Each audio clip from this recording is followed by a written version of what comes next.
Chapter 1209. No, I don't have any thoughts. I'm busy learning magic every day. I haven't thought about anything else. Tyria paused for a moment and said hesitantly, "This voice wants me to learn plane magic. Is it related to the other side of the plane?" Naifei didn't give an answer immediately. Instead, she frowned for a long time and suddenly said, "I suddenly thought of a possibility, but it might sound absurd." "What possibility?" "That is, sometimes people's self-consciousness will split into two or more personalities, but this kind of split is often difficult to detect." Naifei recalled, "The record I saw said that there was a man who was an honest bartender during the day, but when he woke up at night, he found himself in a strange place. People around him said that he bragged with others all night and won a lot of money from gambling, but he didn't know any of this at all." Tyria listened with wide eyes. "There's such a thing? I also think it's strange. The article said that there are two souls in a person's body, each doing different things and having different thoughts. But you were quite obedient when you slept beside me. You didn't go out to do anything in the middle of the night, so it shouldn't be like this." Naifei denied the possibility of multiple personalities and looked around. "Speaking of which, do you know that voice? It sounds like I'm talking to myself." Tyria felt a little flustered, but Naifei quickly comforted her. "I think we should look at it from another angle.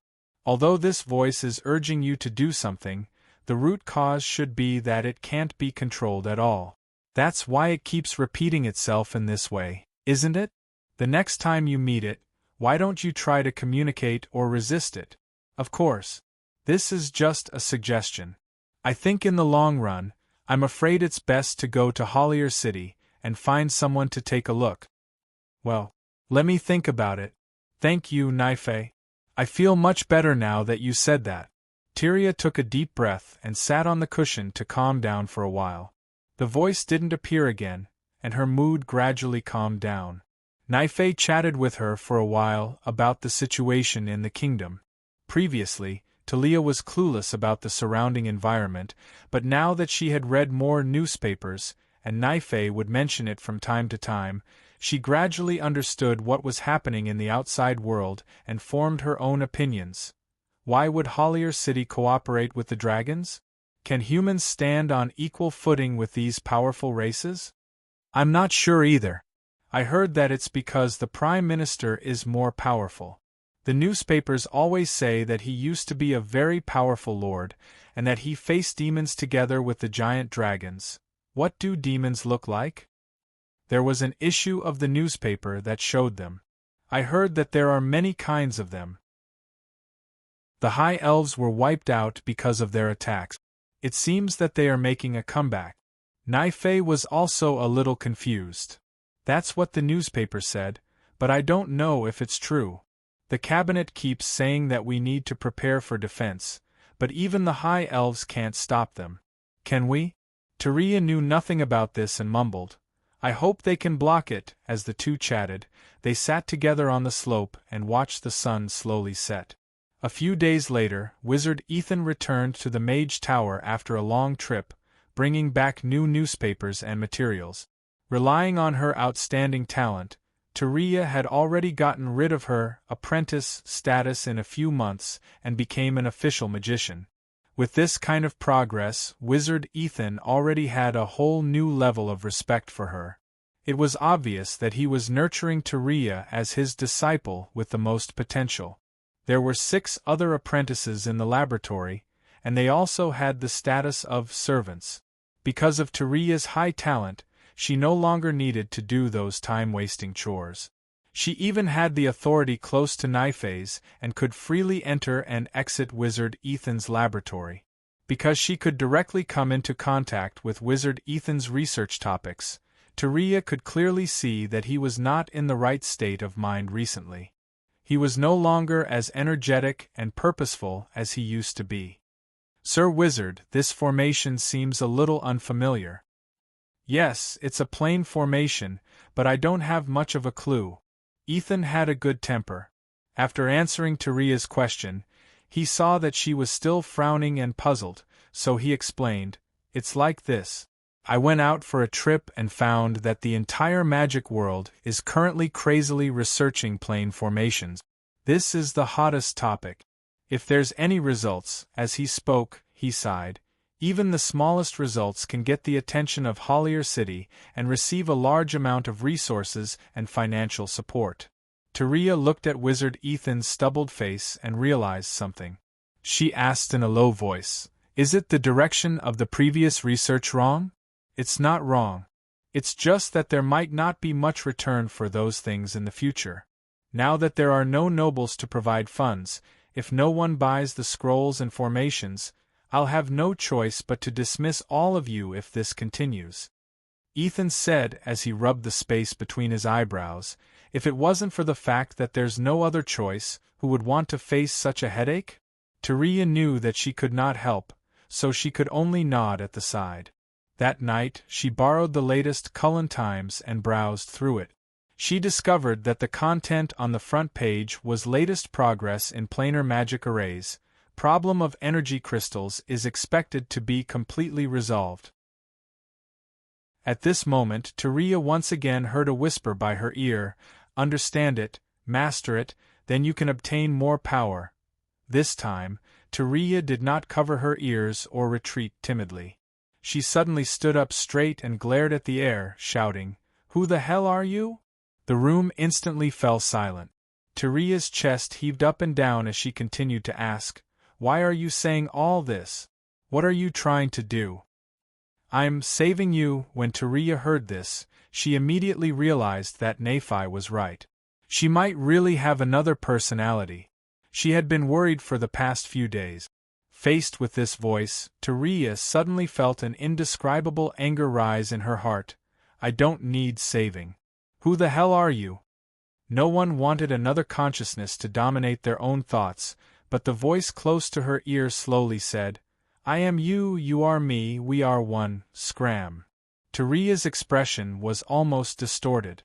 Fear and anger mixed together, she hurriedly looked to her left and right. "I am me, don't ever appear again. You can't get rid of me." "No, I can get rid of you," Tyria said as she raised her hand to pick up her wand, pointing the tip directly at her own head. "I, Tyria Gelon, order you to disappear immediately. If you come to bother me again, then we will perish together." Chapter 12:10. When Tyria said this aloud, magic power had already gathered at the tip of her wand. Her execution and determination were far stronger than what she looked like on the outside. It was as if she would really blow up her own head if she did not agree with her. After a minute of silence, the voice did not appear again.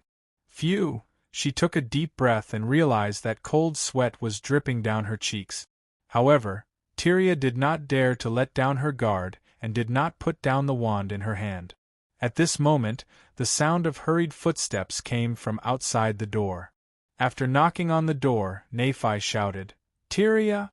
Are you in there? What happened?" Tyria quickly put down her wand and opened the door. Nephi stood outside with her wand raised. She looked into the room nervously and after making sure that there was no one else, she asked, "Did someone attack you? I heard you shouting just now." "I heard that voice again." For some reason, Tyria felt a lot more at ease after seeing Nephi. She wiped the sweat off her forehead and stuttered as she recounted what she had just done. Nephi's eyes widened in shock after hearing this. She then held Tyria's back and sighed. "I really don't know if what you did was good or bad, but you're too unyielding. Although the bargaining chip of death is heavy enough, it's better not to use it unless it's absolutely necessary. Otherwise, if we meet again next time, you won't have a way out." Tyria trembled violently. She looked down at her toes like a child who had done something wrong. "I don't have any other bargaining chips. I didn't think too much at that time." "All right, don't be afraid, don't be afraid. If that's really the case, I'll ask Mage Ethan to look up information on multiple personality disorder next time and see if there's any way to deal with it in Hollier City, okay?" I understand." Tyria paused and said worriedly, But I heard from Mage Ethan that funds seem to be tight now. Nephi's expression froze. After a few seconds, she said, "At least the information won't cost much. Don't worry." However, Tyria was still worried. She knew that this problem would probably be difficult to solve. That night, Tyria tossed and turned restlessly on the bed in her bedroom, unable to fall asleep even when it was almost dawn. When she got up, the dark circles under her eyes were obvious, and she walked a little unsteadily. Wizard Ethan was busy with the research of the Dimension Magic Circle, and had no time for Talia. Speaking of which, his condition seemed to be worse than Talia's. His face was dark and gloomy, and his emotions were obviously a little irritable. In the next 2 days, he even lost his composure and smashed a glass of water, then silently cleaned it up with magic. 5 days in a row, Tyria did not sleep well. Furthermore, there was almost no progress on Wizard Ethan's end. Her confusion about the path ahead made it difficult for her to fall asleep even after lying in bed. But to her slight relief, that voice never appeared again. On this night, the drowsy Tyria did not notice a subtle fluctuation quietly descending. She felt her body getting heavier and heavier. Tyria only thought it was the drowsiness brought about by fatigue, and she soon fell asleep. The chirping of insects and birds outside the window disappeared. The bedroom door was quietly opened, and the robed green dragon elder strode in. He gestured towards the outside of the house, and a few figures walked into the house and got busy. Lying on the bed, Tyria breathed evenly, completely unaware of the figures walking back and forth and whispering around her. Early in the morning, the glaring sunlight shone into the house. Tyria frowned and woke up. She then realized that something was wrong. She usually drew the curtains so the sunlight would not be so glaring. She sat up abruptly, and when she saw everything around her clearly, Tyria's face instantly turned pale, because the wall was filled with words written in ink. "You can't get rid of me." Tyria felt her heart beating wildly, uncontrollably. She remembered Nephi's words and immediately realized that these words were most likely written by her other self. In other words, she was afraid that she had not been idle during her sleep at night. Thinking of this, she hurriedly got up and found that her notebook on the table had been touched. There were a few more words written on it for no reason, and many of them were drawings and explanations of the magic circle's nodes. Looking at these things, Tyria inexplicably felt as if she had long been proficient in them. But the more she thought so, the more panic filled her heart, and her hands that were flipping through the notes began to tremble. Taking a deep breath, she tried to calm herself down.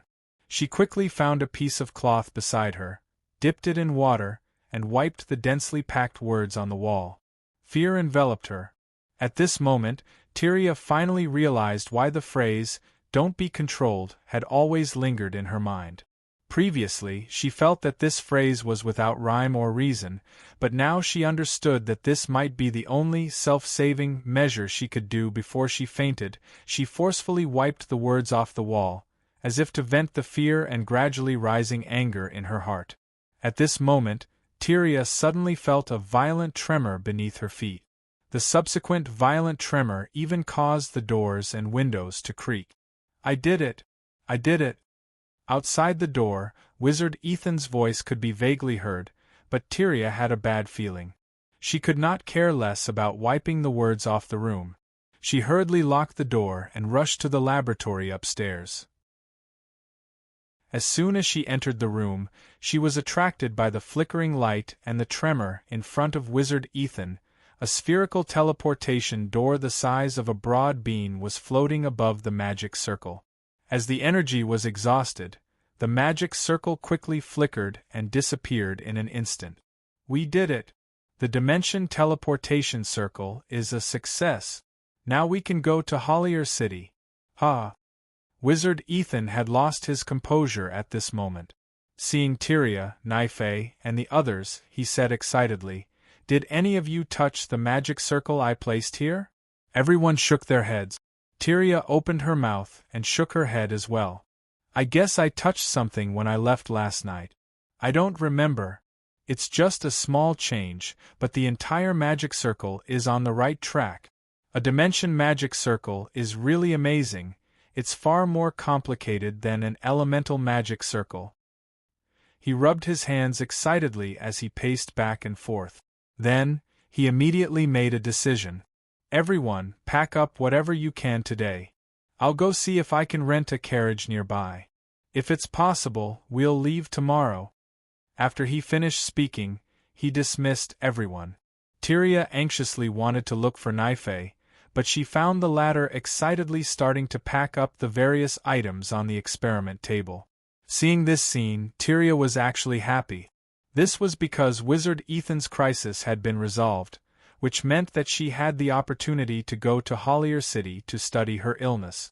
However, Tyria had a feeling that this modified magic circle was the work of another her. Chapter 12:11. Although she had such a guess in her heart, Talia did not dare to say it out loud. She was afraid that she would lose the opportunity to see the doctor. After the others hurried back to their rooms to pack their things, she also returned to her room in a daze. However, when she opened the door and saw the unerased words on the wall, she still felt suffocated. Clenching her fists, Talia locked the door and continued to wipe the ink stains. She was busy until the afternoon. She sat on the bed and gasped for breath. She was so tired that she could barely lift her arms. At this time, Naife knocked on the door. Talia was stunned for a moment. Because the words had not been erased and there were still wet marks on the wall, she did not dare to let Naife in. But it was this short hesitation that made Naife think that something had happened to her. "Talia, are you in there? Answer me." "I'm here, what's wrong? Can you open the door and talk?" Talia opened her mouth and did not know what to say. But on the other side, Naife waited for 3 seconds. Without warning, she raised her hand and unlocked the door with a spell. She kicked the wooden door open and pointed her wand at Talia. "Don't move! Who are you?" Naife glanced at the unerased handwriting around her, and her expression became even more nervous.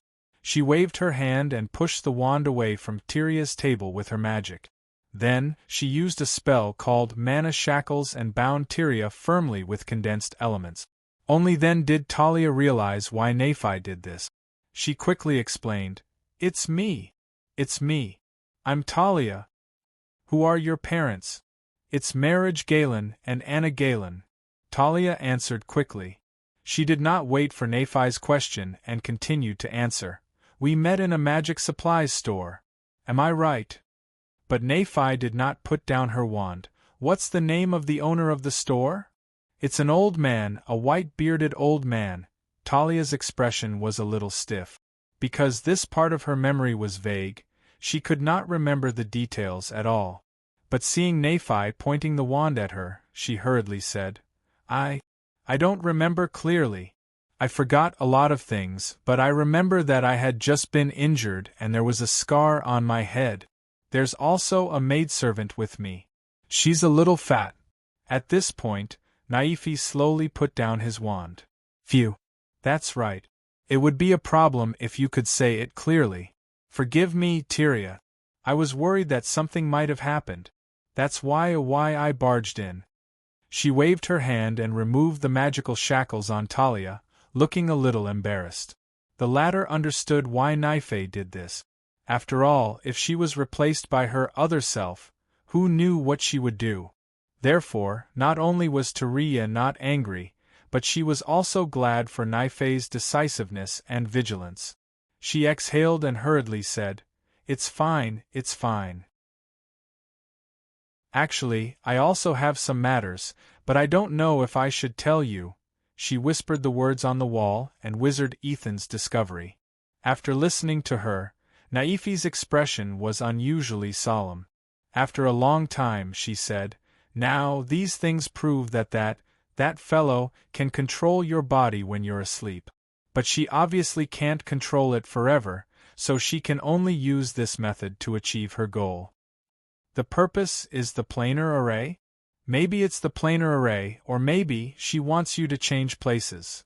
After Naifi finished speaking, Talia's eyes instantly widened.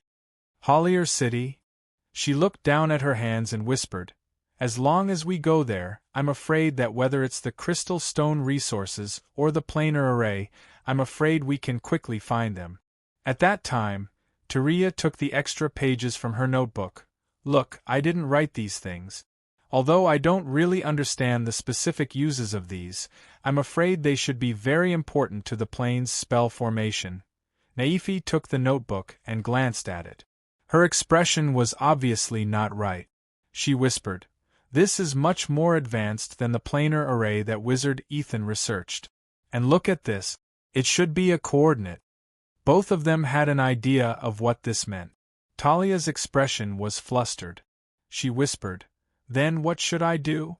What if that fellow randomly opens the portal?" Then, she suddenly remembered Naifi's magical shackles and her eyes lit up. "What if you tie me up?" "What? Tie me up? That way, even if I can't control my body, I can't do anything else, right?" The more Talia thought about it, the more she felt that this method was feasible. But Naifi shook her head. "We still have to solve the problem in the end. This can only delay the probability of an accident. I think a fellow who can write these things casually must have extraordinary attainments in magic. If you have enough magic, I'm afraid I won't be a match for you. Then wait until we go to Hollier City and find a way to contact those high-grade wizards." Talia said this herself. It meant that she had already regarded the so-called other personality as her #1 enemy. Naifi also agreed. "It seems that's the only way. But I think before that, for safety's sake, yes, for safety's sake, I'll still have to trouble you at night. Naifi, you must tie me up tightly."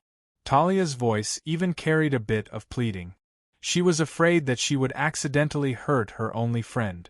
In the evening, after wiping the words in the room clean, Tyria carried a blanket to Naife's bedroom. After washing up, she did not lie down on the bed.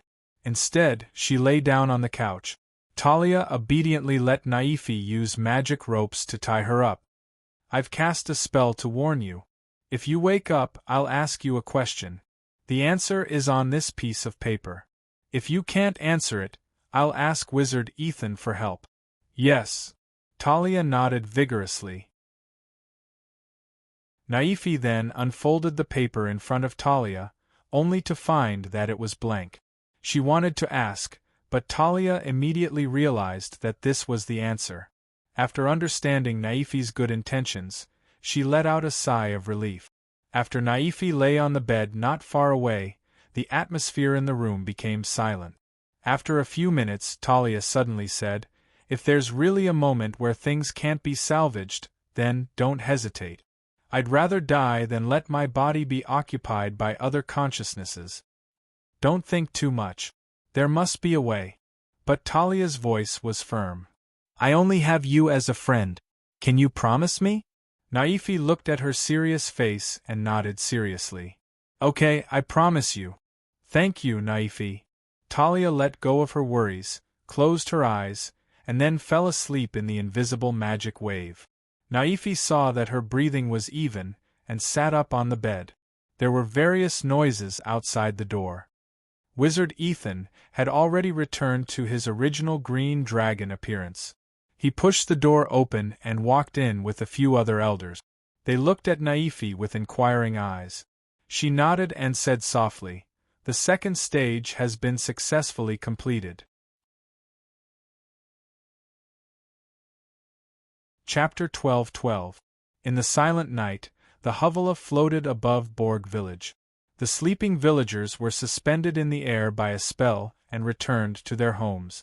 Because of the magic circle set up by Krupus, the ground, farmlands, and various livestock fences had changed in sync with the changes in the demiplane. Therefore, if the villagers woke up now, they would not realize that they had been living in the demiplane for a long time. After the hundreds of villagers and their livestock were settled, the wizard tower, which was moved by Krupus with a spell, descended from the sky and slowly landed on the neatly cut pedestal on the ground. The part of the crack that was cut open was perfectly closed by the spell. Among the chirping of insects and birds, no one knew what was going on. In the control room of the bridge, Camilla's focus was not on what was below, but on the front. The modification base of the hovala had been completed outside the city, and the trial installation of the floating space tower had begun the day before yesterday. At this time, taking the opportunity of moving the wizard tower, she was also checking the compatibility of the I-type floating space tower, after installing the magic circle. Levitation charging activated. Countdown of 5 seconds. Camilla was clearly in the zone now. She commanded everything with a serious face. Confirm the status of the protective chain. Protective chain connected. Backup protective circle activated. Activation complete. As soon as she finished, the magic circle that had been fully charged lit up with a pale blue light. Camilla stared nervously at the outside. In the dark of night, a square slate with dozens of iron chains tied to it slowly floated up from the deck of the hovala. It had an area of more than 10 square meters, and its surface was covered with lines. Begin moving test. Note down the energy consumption. Camilla did not even bother to look at the magic tower below. She was now wholeheartedly immersed in the research of the floating space tower. Roddy did not disturb her. He only turned his head and whispered to Naifei, "Something on your mind?" Naifei was sitting on the large armchair prepared for the captain in a daze. Camilla could not care less about this, or else she would have to stand at the side. She looked at the crew members who were busy controlling the magic circle and said, "I've been in the demiplane for too long, and my mind is a little muddled. Now, when I wake up, I'm always confused. If it weren't for the fact that I can distinguish some of the flaws in the fluctuations, I'm afraid I would have gone crazy sooner or later."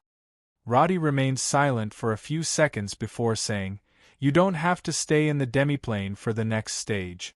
This experience isn't pleasant. If you don't want to continue, we can change the plan."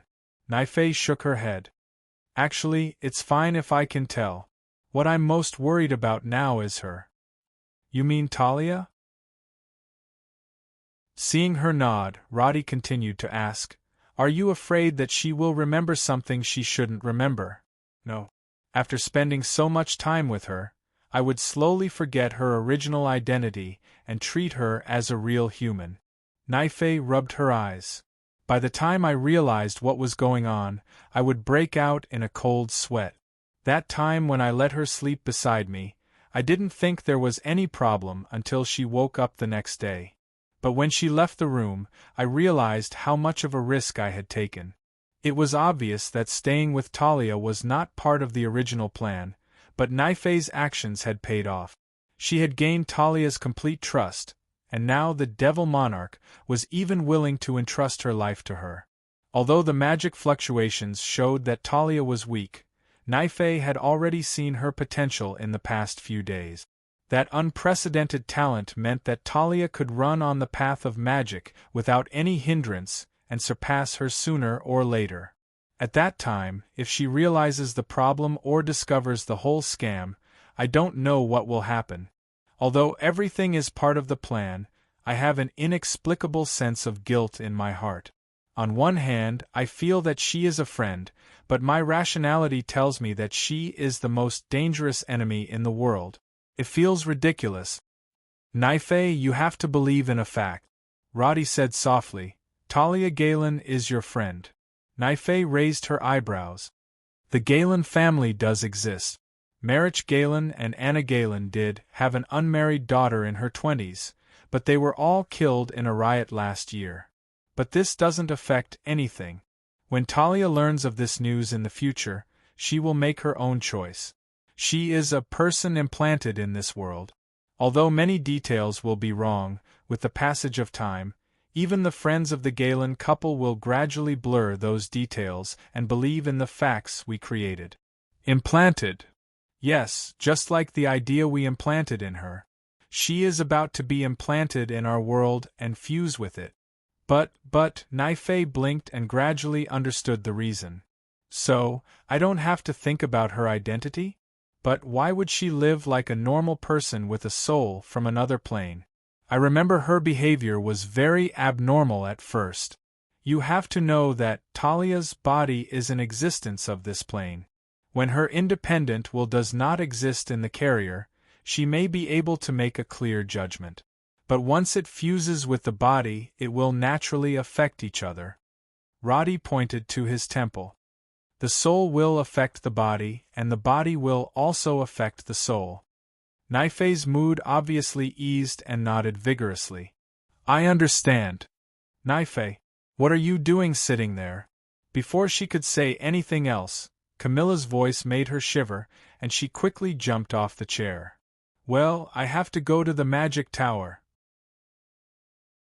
Without waiting for Camilla to continue, she ran away and waved her hand. Brother Rhodey, I'm leaving first.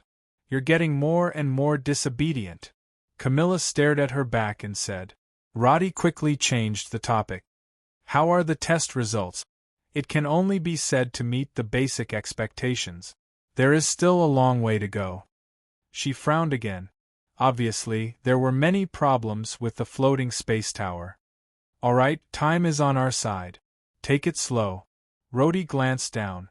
After Wizard Ethan's wizard tower was anchored in place, the dragons disguised as apprentices returned to the wizard tower one by one. Neffy, too, returned to her own bedroom, as if she was very familiar with the place. At this time, Talia was lying quietly on the bed, her body still bound by a spell. Naifei nodded to the green dragon elder beside her and lay down on the bed. The latter silently disappeared from the room. Soon, everything returned to silence as if it was no different from the demi-plane.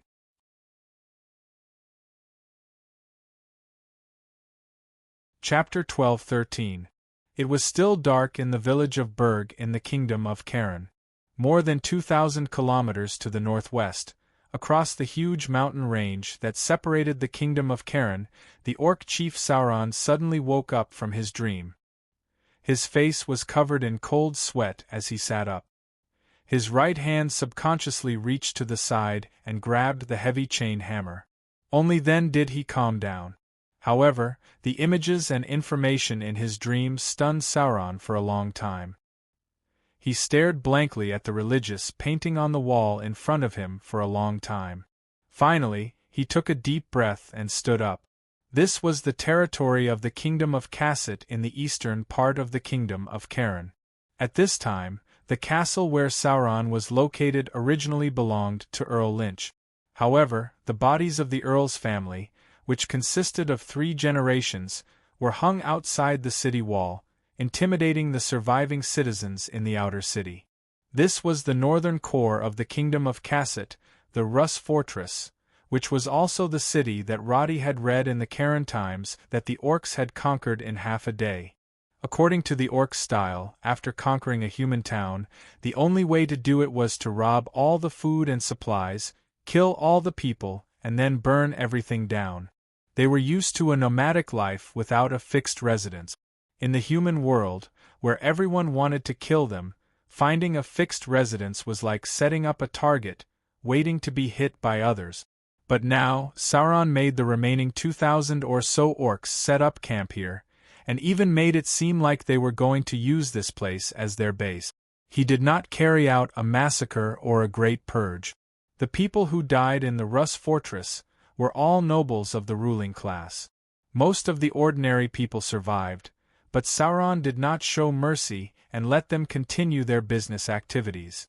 Instead, he directly beheaded those who disobeyed him and controlled and enslaved the rest. All of them were sent to dig deep moats outside the city, reinforce the city walls, and work as laborers to help the stockpile of supplies and food. The reason was that Sauron realized that if he continued to hide in the mountains with his people, they would suffer unimaginable losses when winter came. The military strength of the eastern countries was far weaker than that of the kingdom of Karen. After a few tentative attacks, he completely changed his strategy and chose to take the initiative. Chief, seeing Zora walk out of the bedroom, the guard at the door stood up straight and shouted in a rumbling voice. Sauron nodded and continued to walk out. When he arrived at the dining hall on the first floor, the terrified human maid had already placed roast chicken, milk, and large plates of bread on the table. In addition to the beastman guards, 7 or 8 meters away from the table, there was a middle-aged human with a flattering expression bowing and greeting him. Sauron was used to this, so he did not say anything and went straight to the table. He sat on the wide chair and began to eat alone. After eating half of the roast chicken, he looked up and asked the middle-aged man, who was bowing so hard that his legs were trembling, "Have you investigated the information?" "Yes, Lord Chief. We have verified many things and can confirm that the magic tower in Florence City has what you said." When he answered the question, he bowed so much that his head almost touched the ground. This was also the norm for the humans living in the city. They either became slaves who trembled in fear like maids, or they used their talents to serve the orcs. Originally, most people were unwilling to bow down to the smelly orc. Sauron's countermeasure was very simple. Those who resisted the most would be beheaded, and those who did not speak would be ignored for the time being. He did not simply rely on slaughter to intimidate the remaining group of people. Instead, he defended the city and swept away the 3 batches of reinforcements. After that, the people in the city basically gave up their original persistence. The people with backbone had been killed, and the remaining people obviously could not accept serving the orcs in order to survive. At this time, Sauron was very benevolent. For the first human who was willing to stand up and serve him, such as the low-grade mage in front of him, he was not stingy with rewards. He even let the low-grade mage choose any woman he wanted to enjoy and gave him various privileges. In the end, these guys no longer had any psychological barriers to doing things. Every day they worked hard for Sauron, and at night they would go back and have sex with women that they could not reach before, or use their privileges to satisfy the evil fetishes in their hearts. By now, Sauron's rule in the city had basically stabilized. Even though the number of orcs was not large, he had also gained control of the city and nearby villagers because he had enough humans under his control. However, all of this was based on the fact that the orcs had super combat power. In the past, the orcs were much stronger than humans in terms of strength, but generally speaking, there was a limit to their strength. Once they were used in battle, the difference could easily be made up for by equipment and military literacy. But now the orcs had undergone great changes. Since the battlefield in the Kingdom of Karen was affected by the fluctuation before the closing of the Devil's Gate, the strength of Sauron and the orcs in his tribe had greatly improved. The strength of the ordinary orcs had greatly increased. Those who were originally a little thin and weak had become muscular after having enough food.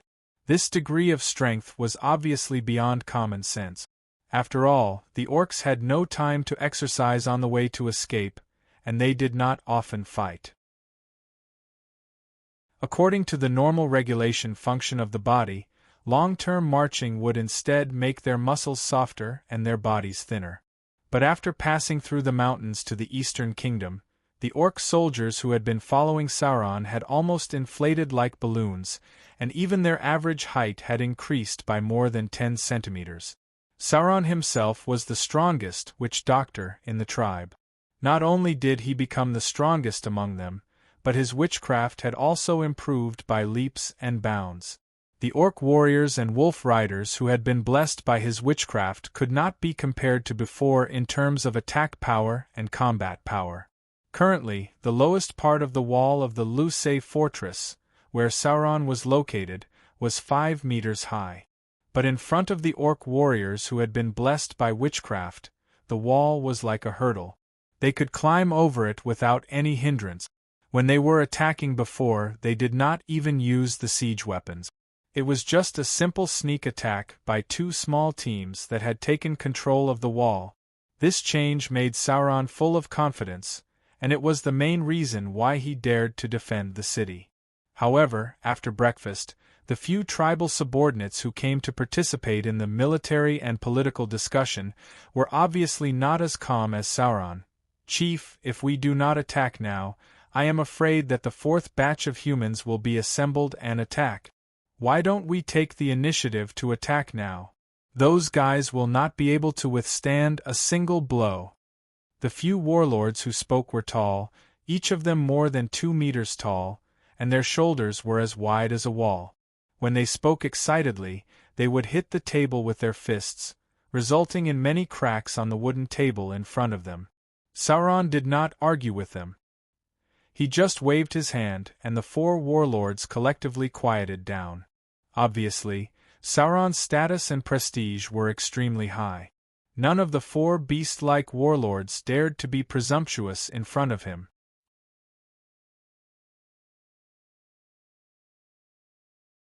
Chapter 12-14. It's only a matter of time before we go out and fight, but we're not in a hurry now.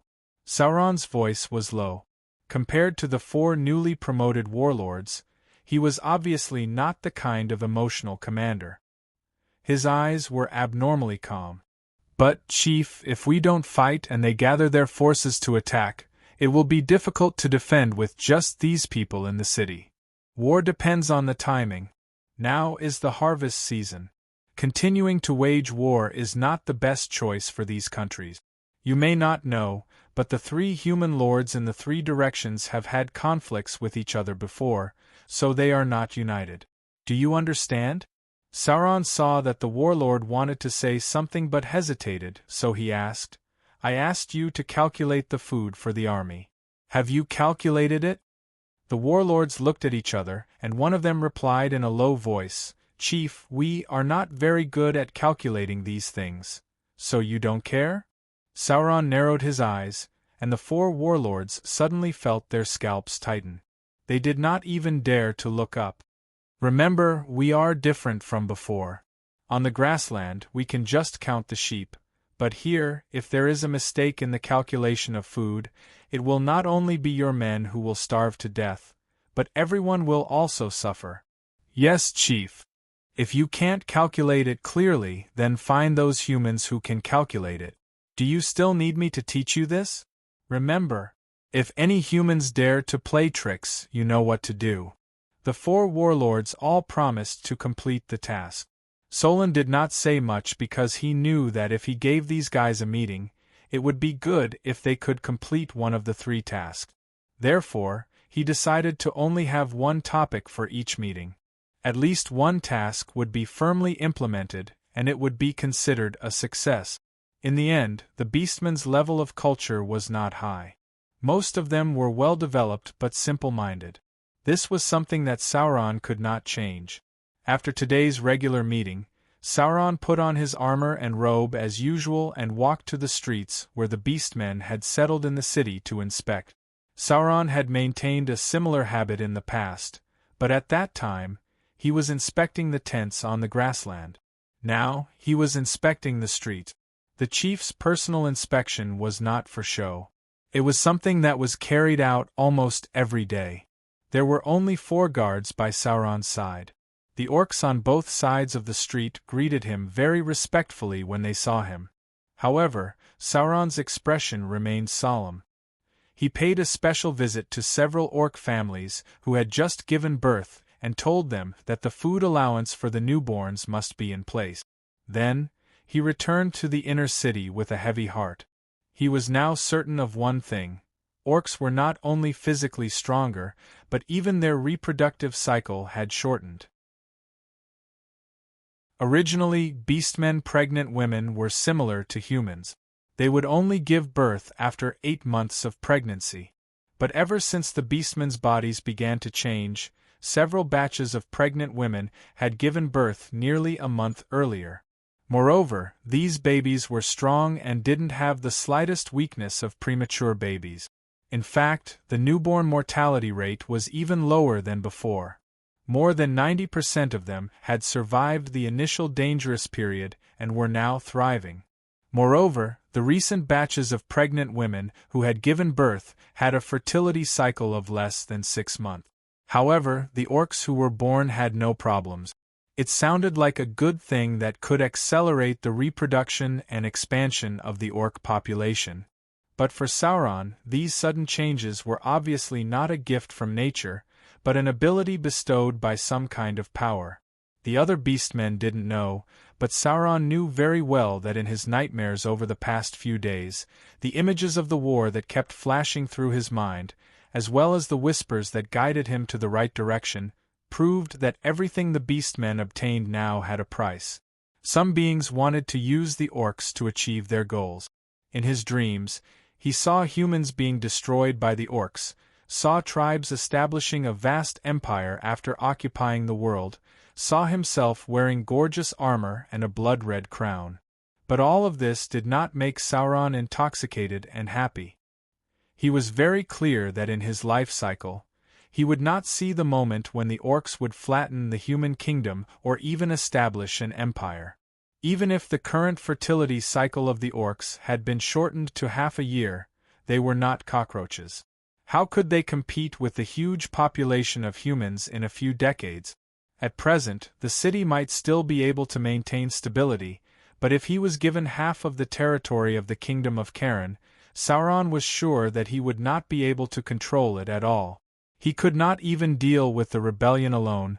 How would he have the time to develop it? Therefore, the beautiful scenery in his dreams did not inflate his ambition. Instead, it allowed Sauron to calm down and think. He was a beastman with an independent will. Perhaps the existence that influenced his dream did not realize this. Outside Elson City, Talia, who had just boarded the train, was carrying her luggage and following behind Naife. She stared at everything around her with her eyes wide open, unable to speak for a long time. The 13th row here. Wizard Ethan, this is your seat. Talia and I will be behind you. Okay. Wizard Ethan, who was wearing a hat and a black robe, looked at the double berth in front of him and nodded. Naife put the luggage in the locker under the bed, then pulled Talia and said, "We're sleeping opposite each other. You can sit here." Okay. Talia lifted the hem of her robe and sat down. They were sitting in a soft berth, which was much more spacious than the noisy hard seats in front of them. Although it was a bed, the bedding on it was not cheap. The soft mattress made Talia raise her eyebrows. "What's wrong?" "Nothing. I just remembered the carriage at home. At that time, I had to climb on the carriage and fell down." Talia obviously believed that this was something she had experienced before. She sighed and said, "I remember that after I woke up, I couldn't even speak. There was a period of time when I couldn't even walk or carry things. Now that you've recovered, don't think so much." At this point, a whistle came from the front of the train, and the carriage began to move slowly.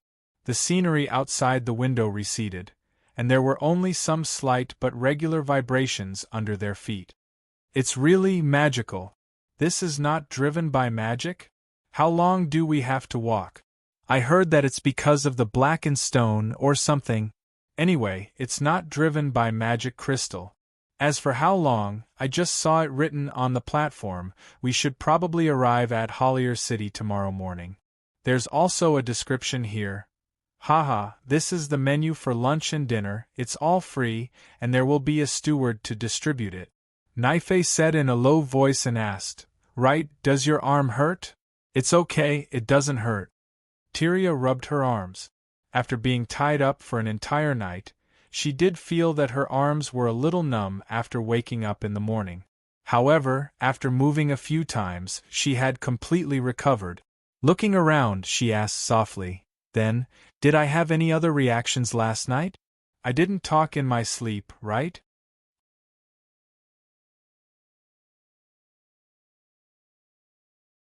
Chapter 12:15.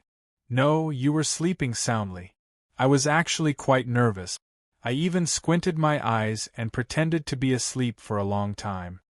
Naife placed her hands on the small table between the two beds and whispered, "But you seem to have only ground your teeth a few times in the middle of the night.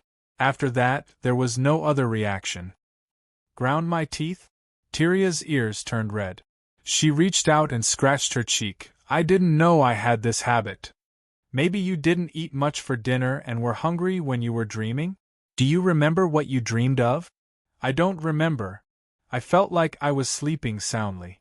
When I opened my eyes, it was already morning. Really? I thought you dreamed of something delicious. I heard that there are a lot of delicacies in Hollier. Are you interested? Naife looked like she was full of yearning for Hollier. Tyria was obviously curious. She licked her lips and was a little worried. But I heard that the things there are expensive. I don't have much money. I thought about it too. Look at this. Naife took out a newspaper and flipped through the latest research report on demon anatomy. She pointed to the recruitment entry on the 3rd page. Here. Picking it up and reading it carefully, Tyria realized that it was a recruitment notice for the various research departments in Hollier. Each research department did not just have a single laboratory or a single research team. Now, under each department, there were already dozens of laboratories, so the number of people being recruited was also varied. At the same time, in addition to these top official departments, there were many famous and powerful magi stationed in Hollier. In order to keep up with the times, many of them even brought all their belongings to rent laboratories in Hollier for a long period of time. At the same time, they relied on their research results to obtain sufficient funds. Are you planning to leave? Tyria thought of this possibility. She who had always been indifferent actually felt reluctant to leave in an instant. But she quickly restrained her emotions and smiled. That's true. With your level, it's a waste of talent to always be an assistant. All right. Why are we still flattering each other? What I'm trying to say is... Naife lowered her voice. You'd better prepare yourself. Don't panic when you have money in your hands. Even though Master Ethan is an advanced wizard, he might not be enough in a place like Hollier where dragons roam. Find a reliable mentor, earn money first, and think about solving problems later. So that's what you mean, but I don't know anything about that place. Tyria was truly tempted. Her eyes quickly scanned the words on the newspaper. Most of the positions in the research department are filled with competition. I don't think there's much hope. However, the requirements for the assistance of the archmages aren't high. Look, many of them provide food and lodging, and the salary isn't low. Naphtha pulled Talia aside and started chattering. There were 4 beds in their room, but no one else had come. The train's speed wasn't fast, but after moving at a constant speed for 5 to 6 hours, the surrounding scenery and the gradually decreasing temperature made Tyria feel the changes in power brought about by industry. If they were to use their previous mode of transportation, they probably wouldn't even be able to walk 50 kilometers. Tyria was originally confused, but as Naphtha showed her more information about Hollier, she became more and more excited. The two of them laid on the bed and chatted for almost the entire night. They only managed to get some sleep when it was almost dawn. Of course, she didn't forget to remind Naphtha to bind herself with magic. When she woke up the next day, the scenery outside the window had changed greatly. The original plains had turned into a forest. The railway was adjacent to the road, and the feeling of watching the caravan's carriages being left behind made Tyria feel very good. But soon, she raised her eyebrows. She was startled by the tall figures with green skin outside the window. What are those? Naphtha was reading a book. She looked out the window when she heard Tyria's question. She blinked and sat up straight. She carefully stared out the window for a long time, then said, "They should be orcs. I've read about orcs in a book. Didn't they capture tens of thousands of orcs in the last war? But why do they look like that?" Tyria gestured with her hand. "Look at the guy at the front. His fist is bigger than the head of the supervisor next to him." "That's right. Why?" Naphtha was also full of question marks. She had never paid attention to the orcs before, but she knew that they wouldn't be so big. Now that she saw these figures working in the mines and quarries, she was immediately shocked. From afar, the orcs seemed to be 2 sizes larger than humans. Under the sun, each of them had bulging muscles, and their arms were as strong as gorillas. One of them could carry twice the amount of stone than an ordinary human. "They're so strong. Aren't the mines afraid that the orcs will revolt? Who knows? Maybe they have a way, Naphtha frowned, obviously a little worried. Roddy, who had just arrived in Hollier, happened to be in a cabinet meeting, looking through the information and reports about the orcs. The third attack? Yes, there have been 3, but the scale is not large. They were all sudden incidents involving less than 3 people, and quickly subsided. But the problem is that I'm afraid such incidents will happen more and more frequently, because the size and strength of the orcs seem to be showing signs of losing control. The cabinet members all expressed concern. We still need to take measures as soon as possible. Previously, I thought that these orcs would be exhausted after becoming laborers, but who knew that not many of them would die of exhaustion or starvation? In a situation where the food supply is not abundant, they can still continue to reproduce. The most incredible thing is that the survival rate of orc babies born in such an environment is surprisingly high. Roddy pointed to the information in his hand. Are the orcs who committed the crime still alive? In all 3 incidents, the orcs suddenly lost control and attacked the supervisors in the workplace, but in the end they were quickly subdued. But because they were wearing restraints and the surroundings were tightly guarded, they only caused serious injuries to 2 people and minor injuries to 6 people. No one died. This matter was not a big deal. After all, as laborers, it was expected that the orcs would make a ruckus and rebel. In the beginning, in order to prevent the orcs from colluding with each other and rebelling, more than 10,000 captives were broken up and arranged to be in various areas of mines and quarries, or different railway and road construction areas, separated by area. Under such circumstances, there would not be more than 300 orcs in one area. Even if they gathered together, they would not have much power. And the results of the investigation showed that the orcs who suddenly lost control were normal before. They all suddenly went crazy, and then began to attack the creatures around them like wild beasts. This was obviously a little unusual.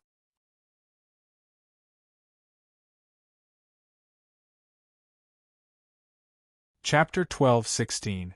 Apart from one who was killed on the spot, the other 7 orcs have been locked up. They were originally going to be executed, but they were obviously not in the right state, so we didn't do it for now. Roddy nodded and made the arrangements. Bring them to Hollier and let the research department take over.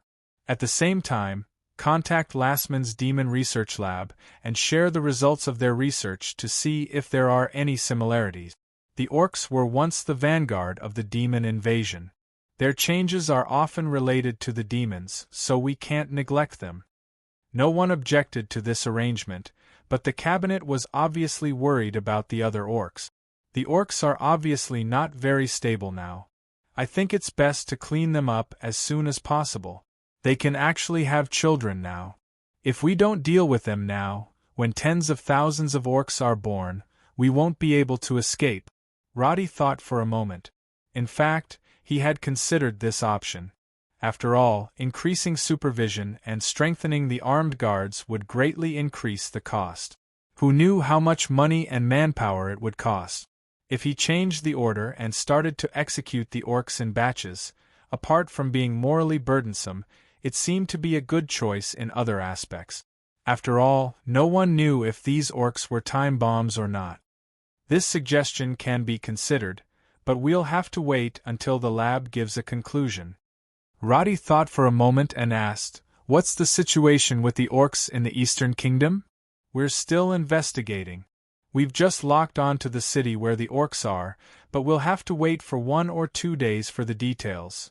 Inform everyone to come for a meeting as soon as there's news. This is very important." "Yes, Prime Minister." The plan to deal with the orcs had come to an end for now. Next was the matter of various business and trade agreement. After the meeting was adjourned, Roddy returned to his office and continued to comment on the series of resolutions passed by Iceka. After the war, the aftermath of the Iceka kingdom had almost been dealt with, and the reconstruction had begun in an orderly manner. Roddy glanced at the status of God's domain control. During this period of time, with the believer's pious prayers and accumulation, the activation time had increased to more than a minute, and the range was about 300 meters. He approved the construction of a few new temples, which would consume a lot of manpower and resources in Essica. The only purpose was to increase the number of believers and expand the influence of Theseus. However, Roddy did not build anything in the kingdom of Charon, because he needed to develop industry and magic power in his base, so that he could control the future. As for Eska, he never wanted the Thuks to grow stronger. He just wanted them to be the power banks for his skills. The affairs of Icica were not discussed by the cabinet, because the cabinet was only responsible for the internal affairs of the kingdom of Charon. On the other side of the sea, Icica was directly under Sally, who directly delegated the decision-making power to Roddy.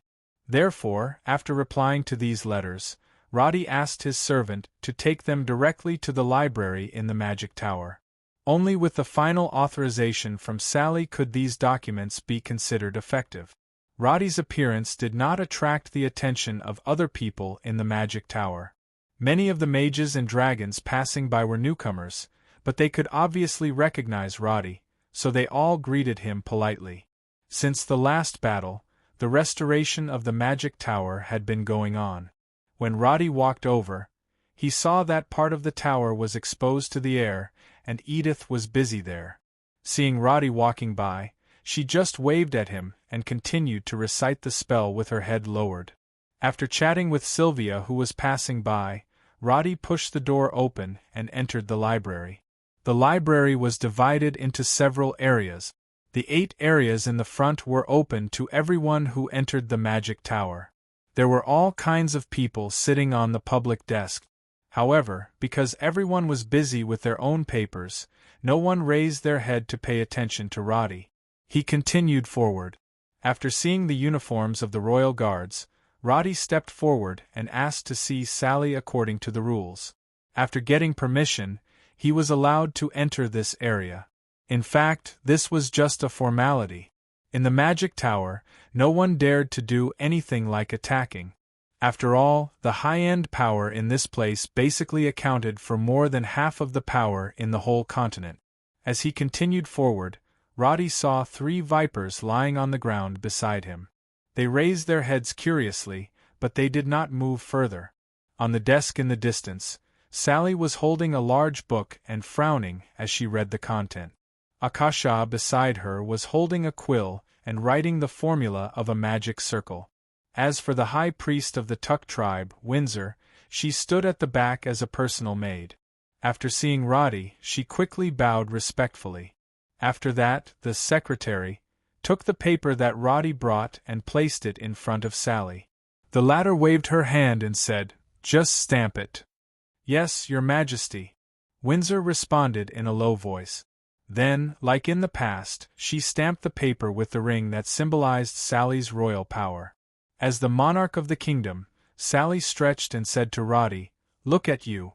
It's not easy to come back to Hollier, but you're busy with meetings all day. I want to spend time with you, but you don't even have time. By the way, this afternoon, Kardashian asked me to have lunch together. It seems that the Strategic Arms Research Department has some new results to show." "Ah, she's back." Kardashian went deep into the mountains to test missiles a few days ago. Roddy guessed that there was some breakthrough in guided missile technology, so he nodded and asked Akasha to have lunch together.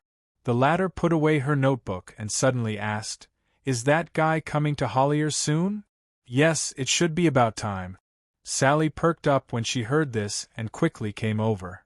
"How is it? I heard that it's quite successful?" "You'll know when the time comes. This matter is not easy to discuss for now. Let's wait and see." Roddy did not answer directly. Windsor, who was next to him, heard it but did not understand what it meant at all. Everything about Talia was almost completely blocked.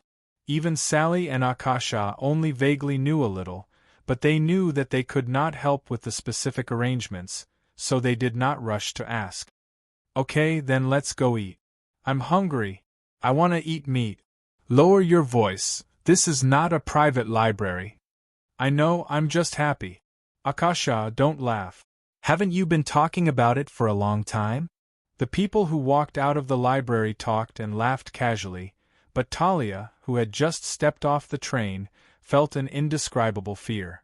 Because there were too many people in front of her.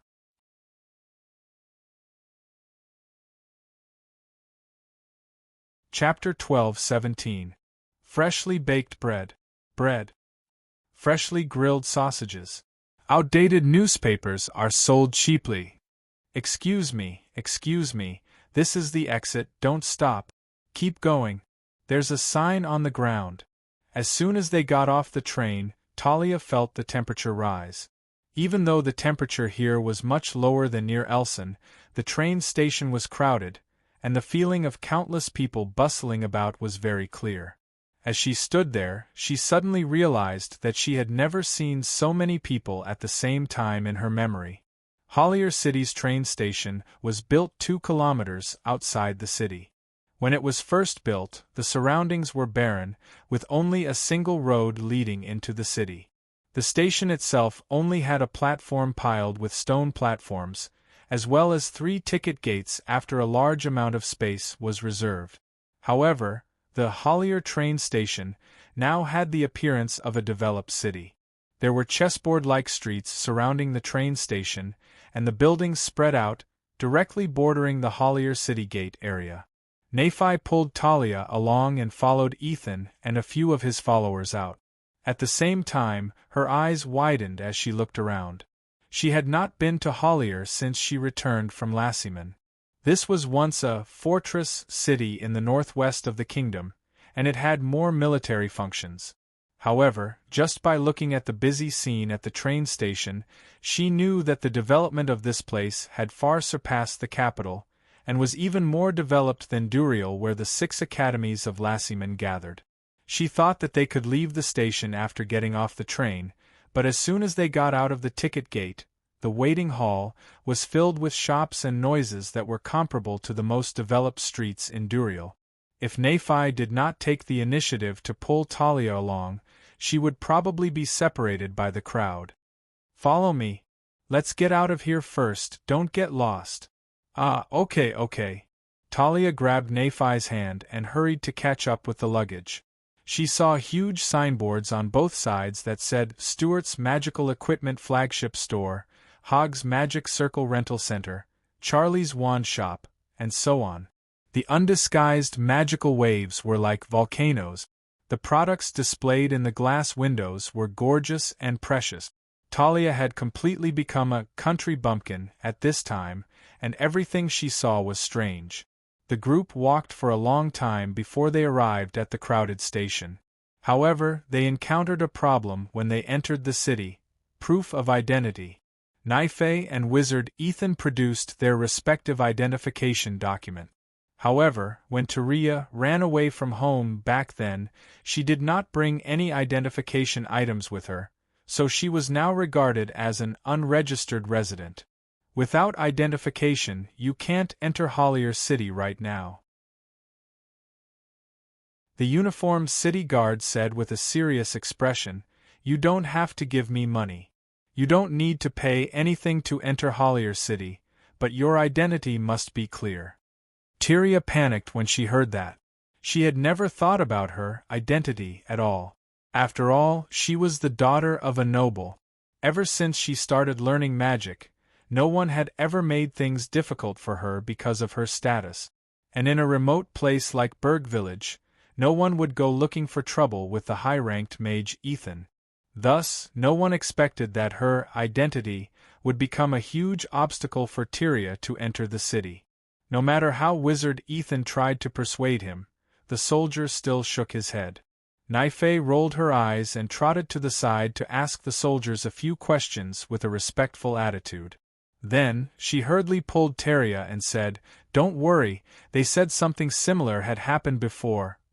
"Then how did they handle it?" Tyria was a little anxious.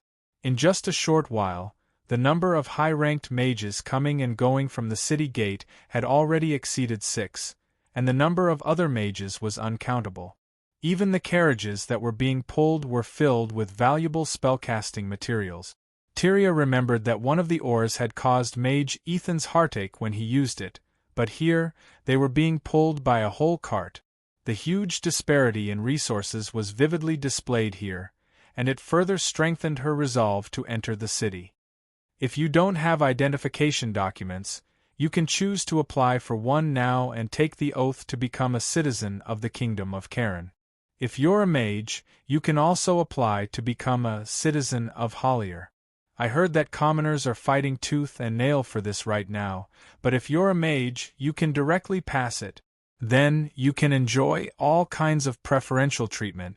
After Naifei finished speaking, Tyria did not even ask any questions and immediately replied, "Where do I apply for it? I'll go now."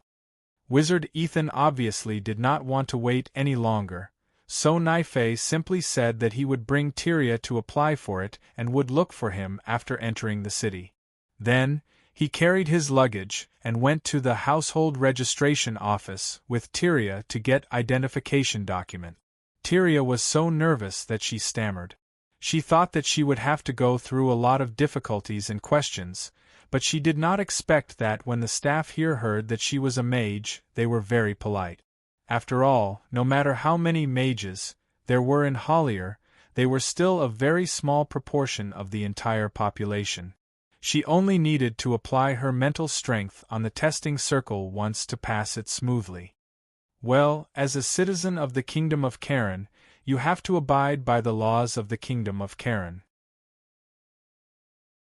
As for those who choose to become citizens of Hollier, while enjoying sufficient rights and benefits, they also have certain obligations.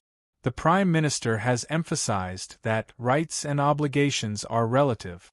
No matter how you've been in other places, here, you must first swear allegiance to our Queen, Her Majesty Sally the First. Tyria agreed without hesitation, but then she realized that it was not as simple as signing or reciting an oath. All the mages who had become citizens of Hollier through this method were now registered. On the 1st of the next month, a unified ceremony would be arranged, and the Queen would personally witness their oaths. Wow, I can't believe I have the chance to meet Her Majesty the Queen, Naifei exclaimed. Tyria was a little confused. What do I need to do? Just recite the oath during the ceremony. This is the law and regulations that need to be followed in the city. This is the oath, take it. Now that the documents have been completed, you can directly enter the city. The staff handed a booklet and the household registration card, used for identification to Tyria, and at the same time, stuffed a city map into her hands. Congratulations, Hollier welcomes your arrival, and we are proud that such an outstanding and beautiful mage like you can join us. This was obviously a polite greeting that had been said countless times, but Tyria was still stunned after hearing it. Inexplicably, she felt a strange sense of belonging. She received the paper with a blushing face and stammered, Thank you. Until they entered the city, Tyria still felt dizzy. The two little country bumpkins were almost hit by a car that roared past them. Tyria, who had her eyes wide open, could not imagine what kind of transportation that was.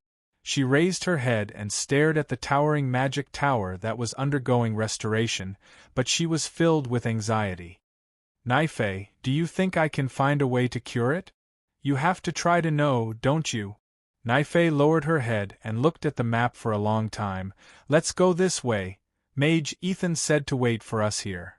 However, after taking 2 steps, both of them stopped in front of a display window at the same time, because there was a huge specimen of the infected beast placed inside.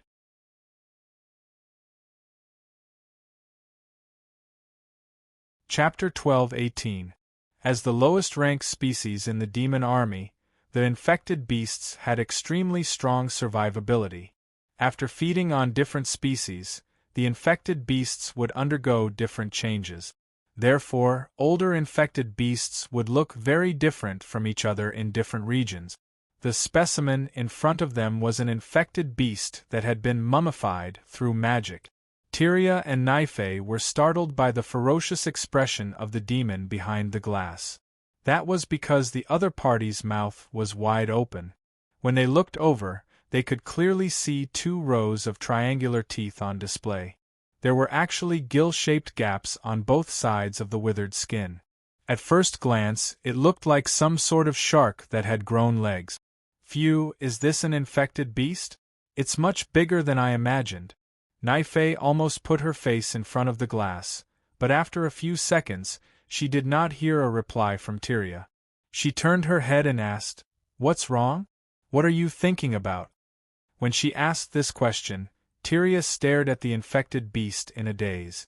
Her hands were slightly trembling, and there was an inexplicable strange emotion surging in her heart.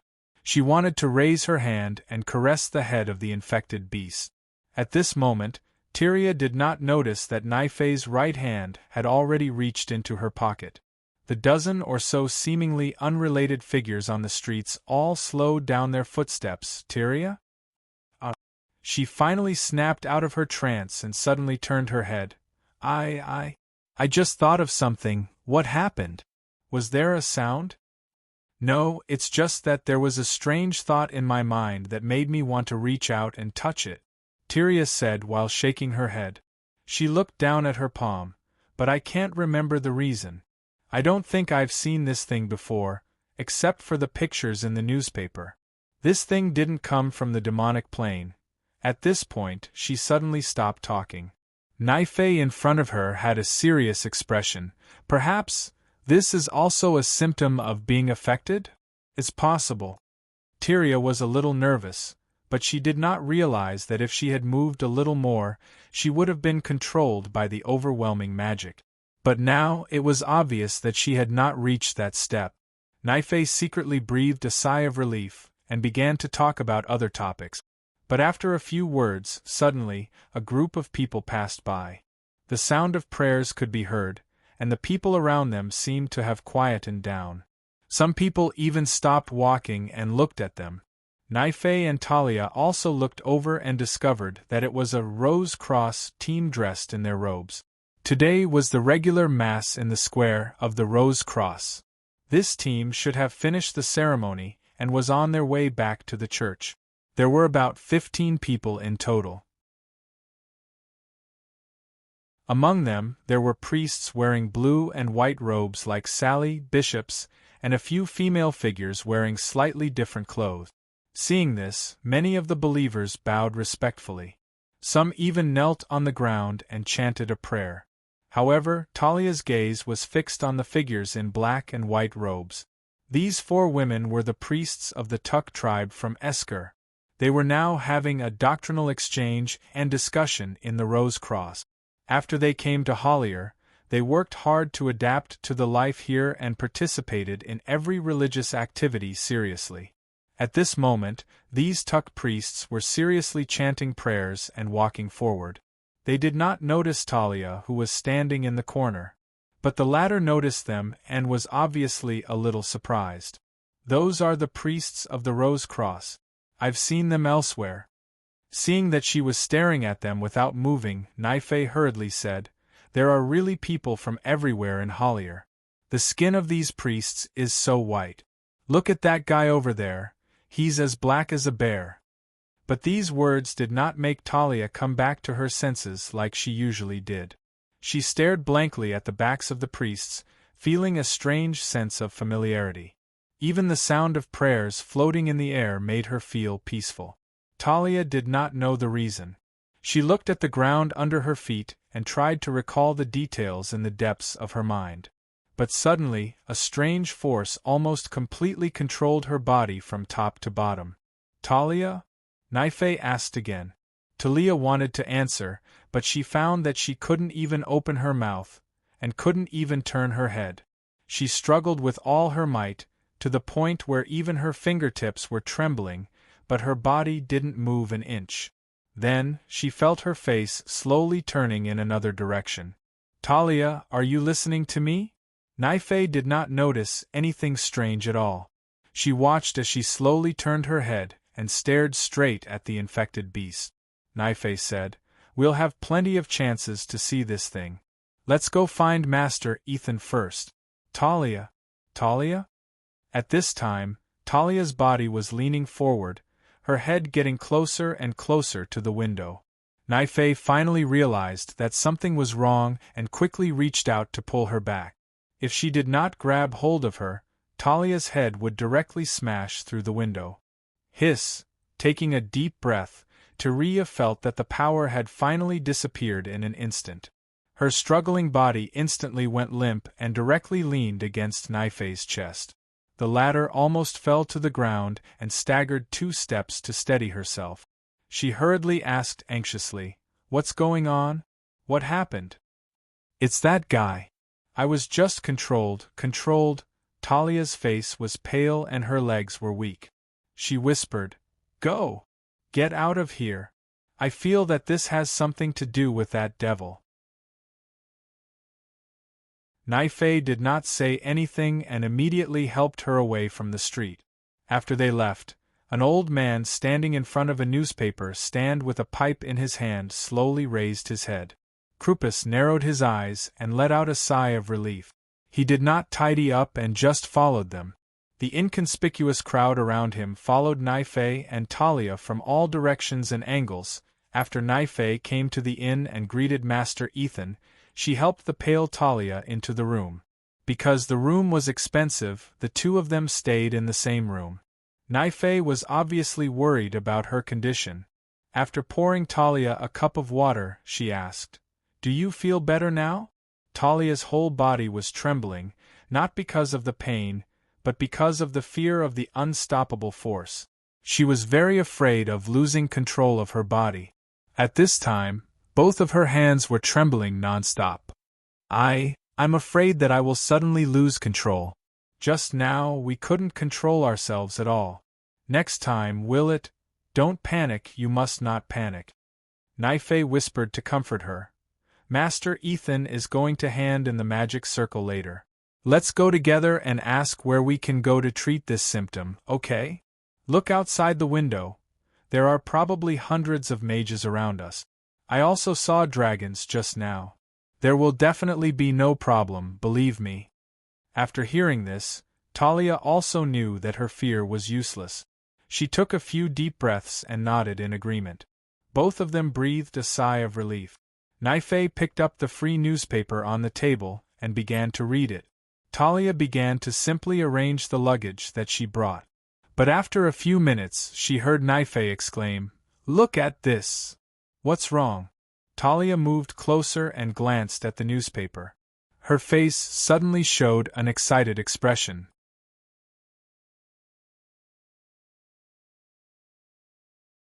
Chapter 12-19. As the most developed region in the kingdom, Hollier obviously had more than one publication. Apart from the Cairn Times, the 2 newly established universities in the city had simultaneously published physics, nature, mathematics, medical, agriculture, and so on. Their titles sounded very broad, and they were all very professional news. Even though it wasn't an academic journal in the hotel, it was a professional newspaper called Reference Index. It was a report on various scientific research results or affairs in Hollier, and the target audience was obviously mages and related industries. On the front page today, there was an eye-catching news. Mages in Hollier City attacked by demons. Below these words, there was a detailed report with a picture. Yesterday's incident on 3rd Street has attracted the attention of the research department. Foss Tarleton, male, 34 years old, is a low-ranked mage originally from Parison City. He came to Hollier 3 months ago to participate in Archmage Bodega's laboratory research project. Before the incident, his assistant and friends said that Foss had been hearing some kind of whisper for the past few days. According to the witnesses at the scene, Foss used his head to smash open a display window. This action caused his head to bleed on the spot. He then lost control of his actions and tried to attack passers-by. The police of Hollier, who immediately arrived, subdued him. After investigation, this incident was a typical demon attack. The next part described the symptoms of demon attack, including whisper in ears, uncontrollable body, strange thoughts, and so on. Tyria broke out in cold sweat as she read, because every sentence seemed to be describing her own symptoms. At the bottom of this piece of news, the newspaper also said, "In view of this incident, all citizens in the Kingdom of Karen who are showing symptoms, please hurry to the Mayo Street 3rd office as soon as possible to explain the situation. At that time, there will be a specialist to examine and confirm your condition. If the symptoms of demon attack are confirmed, please do not worry, we will try our best to use magic to treat and recover. At present there are already some successful cases. So there are others who are experiencing the same situation." Tyria inexplicably felt a lot more at ease, because this meant that she wasn't alone and helpless. She had fellow sufferers, which also meant that others might have already researched a certain solution to the problem. She heaved a heavy sigh and said in relief, "How should I describe this? Someone sent me a pillow when I was feeling sleepy? I really thought I was hopeless. I didn't expect to find a solution as soon as I arrived here."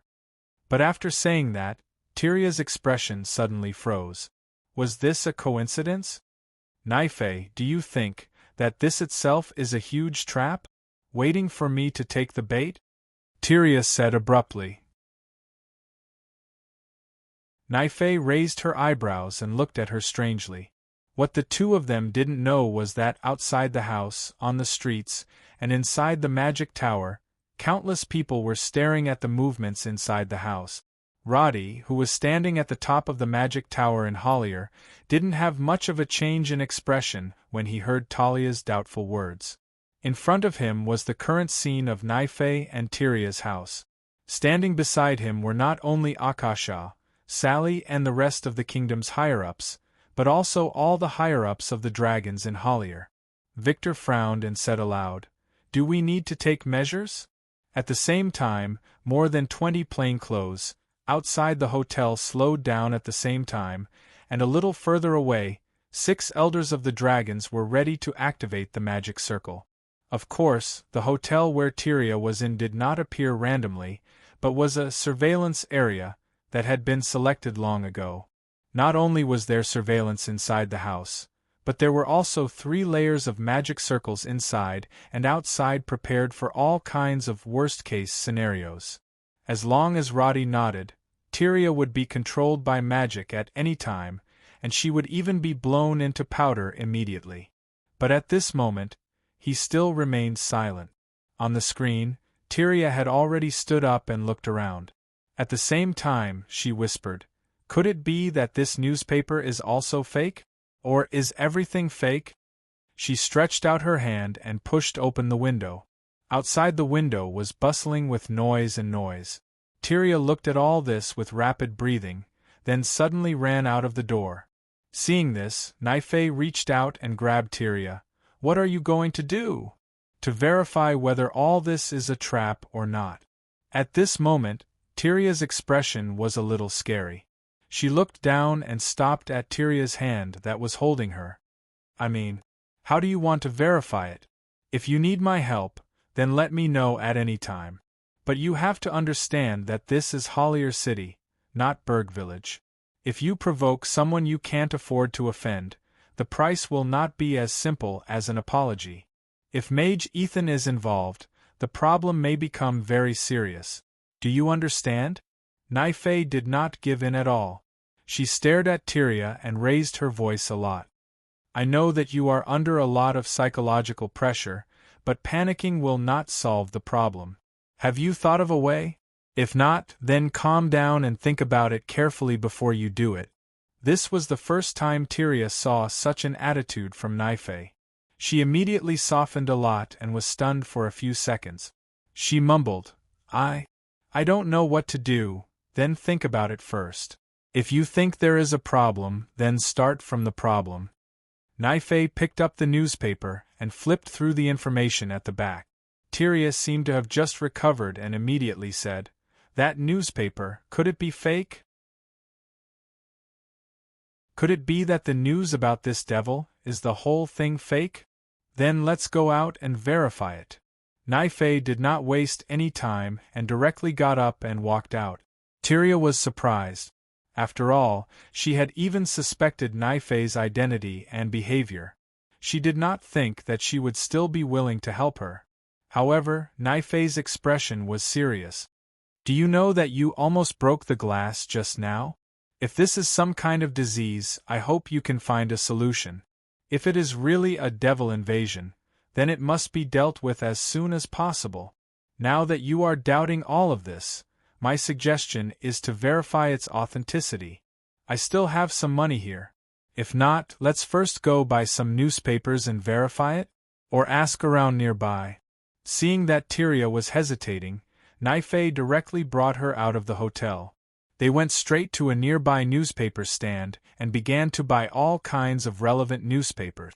The result was obvious. All kinds of journals and tabloids had more or less related content. And the issue of the Callan Times just published had Devil Invasion as a special report.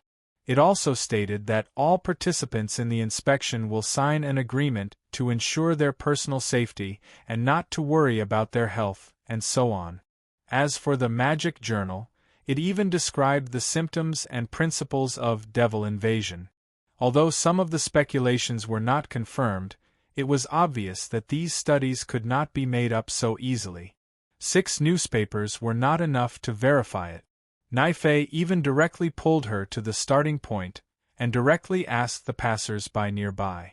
After asking the 4th person in a row, someone finally said that the things mentioned in the newspaper had indeed happened here, and even described Mage Foss's behavior when he was pulled away vividly, and as time passed, Tyria finally gradually calmed down from the panic.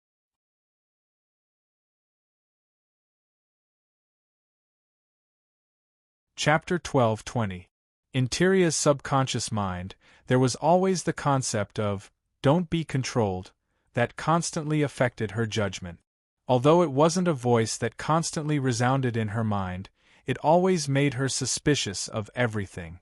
Towards the villagers of Berg Village, towards Wizard Ethan, towards the other assistants in the Magic Tower, and even towards Naifei, whom she had always trusted, she would occasionally have some strange suspicions. But today, the fear of her body being controlled and the huge influx of information finally caused Tyria's emotions to explode. She began to doubt everything. The idea of doubting the whole world appeared so directly that she didn't realize anything was wrong. But when Tyria looked around, everything in the real world was completely different from the fake NPCs in the demi-plane. She heard ordinary residents discussing the price of eggs and vegetables, and heard believers singing the gospel they heard in the square today, praising the new priests. A carriage passed by. The driver looked anxious, as if he was rushing the nobles in the carriage to attend a banquet. There was still some water left by the last rain, and the newly built drainage ditch was hidden underground. The street was devoid of all kinds of filth commonly seen in other cities. Not far away, a person in a municipal uniform was pushing a garbage cart to collect the rubbish. Naifei pointed at the glass window and asked about the situation. The person who answered her was beaming with joy, occasionally glancing at Tyria. Tyria had gradually gotten used to this. Due to her and Naifei's outstanding looks, when they walked on the street, they would always be the focus of many people's attention, and would often cause some people to be overly showy. Tyria couldn't help but reach out to touch the glass in front of her. The display in the window had been replaced with a delicately designed robe. The inlaid crystals and magic runes were full of a luxurious aura, and at the same time, it was shocking. "Hello, Mississippi. If you like it, you can come in and try it on," the shop assistant standing at the door said politely, but her hand silently pointed to the sign at the bottom right corner, which read, "Do not touch the glass." Sorry. Tyria quickly retracted her hand. Perhaps it was because of her beauty. The shop assistant didn't say anything rude. She just smiled a few times, raised her hand and gently wiped it with the towel in her hand. The middle-aged man in front of Naifei continued, "The situation was too dangerous. If I hadn't called the police, Hearing these words, Tyria's originally rapid breathing gradually calmed down. She raised her head and looked at the sky. The sun was setting in the west, and the sky was reflected red by the setting sun. When the passerby finally left, she finally said, "I think I'm overthinking it." After a pause, Tyria sighed. "I'm sorry, I lost my composure just now." He was apologizing for doubting Naife. Naife's face also relaxed a little. He comforted her in a low voice. "I've read some information. It says that when people are under great mental pressure, they are prone to hysteria. For example, they will attack the people around them. If it's serious, they will have a tendency to harm themselves. I think you might have been frightened just now, so you're very scared, right?" Tyria nodded. She was clearly at a loss. She was now fully aware that she was sick, and because of the constant doubts and the impact of her beliefs, Tyria was at a loss as though she had lost all faith and hope.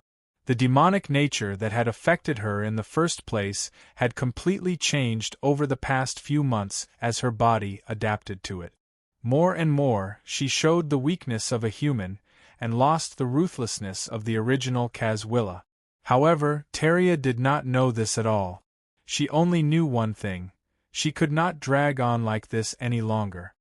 "I'll go now." "What?" "Naife, thank you for your care. I think my situation is very serious now. If I don't go and receive more strict supervision, I'm afraid there will be no room for regret if something happens to me while I sleep at night." Tyria took a deep breath. "Mayo Street 3 is over there, I'll go now." She had obviously made the final decision, and did not give Naife a chance to say anything else. "My situation? I'll tell Master Ethan the truth. I think he should be able to understand my choice. There are still some things in my bag, but I'm afraid I won't be able to use them. Take them when you go back. I don't know what will happen if I go there, and I don't know how they'll treat me, but it's better than being controlled by the demons." Tyria's words were almost equivalent to leaving behind her last words. Naife heard the hidden meaning in her words, and her expression changed. "What nonsense are you talking about? If you've decided to go there, then let's see what they want to do first. Do you think the dignified Magic Research Department can simply imprison a mage?" However, Tyria did not respond. She only looked at the bustling street, and recalled the few scenes in her memory. Suddenly, she said, "I only hope that no matter what happens, it won't hurt you. Thank you for taking care of me these days. I've caused you a lot of trouble. If I can come out alive—" She paused and pursed her lips, wanting to say something, but Naife raised her hand to stop her. "Nothing will happen, you have to believe in yourself." Tyria nodded silently, and then resolutely walked towards Mayo Street. After finding the location of number 3, the two were shocked to find that it was only 10 meters away from the Magic Tower. The signboard of Kingdom of Karen Magic Research Department, Hollier City, was erected on the side. The style was abrupt, and the words were stiff, obviously revealing a sense of seriousness. "Hello, what do you need help with?" Tyria looked back at Naife, took a deep breath, and turned around to the staff at the door. "I may have been invaded by the demons, so I'm here," she said this carefully, and paid attention to the staff's reaction. As expected, after hearing this, the staff's expression immediately became solemn, but he did not panic or react violently. Instead, he said softly, "Then please come with us. We need to confirm the general situation and carry out screening." "All right." Tyria agreed. After entering the house, she found that there was a huge magic circle under her feet. "Stop, don't move." A voice came from beside her. She raised her head, and to her surprise, it was a horned dragon sitting on the seat. The dragons glanced at her and activated the magic circle. When the dark purple light lit up, the dragons stood up with a solemn expression.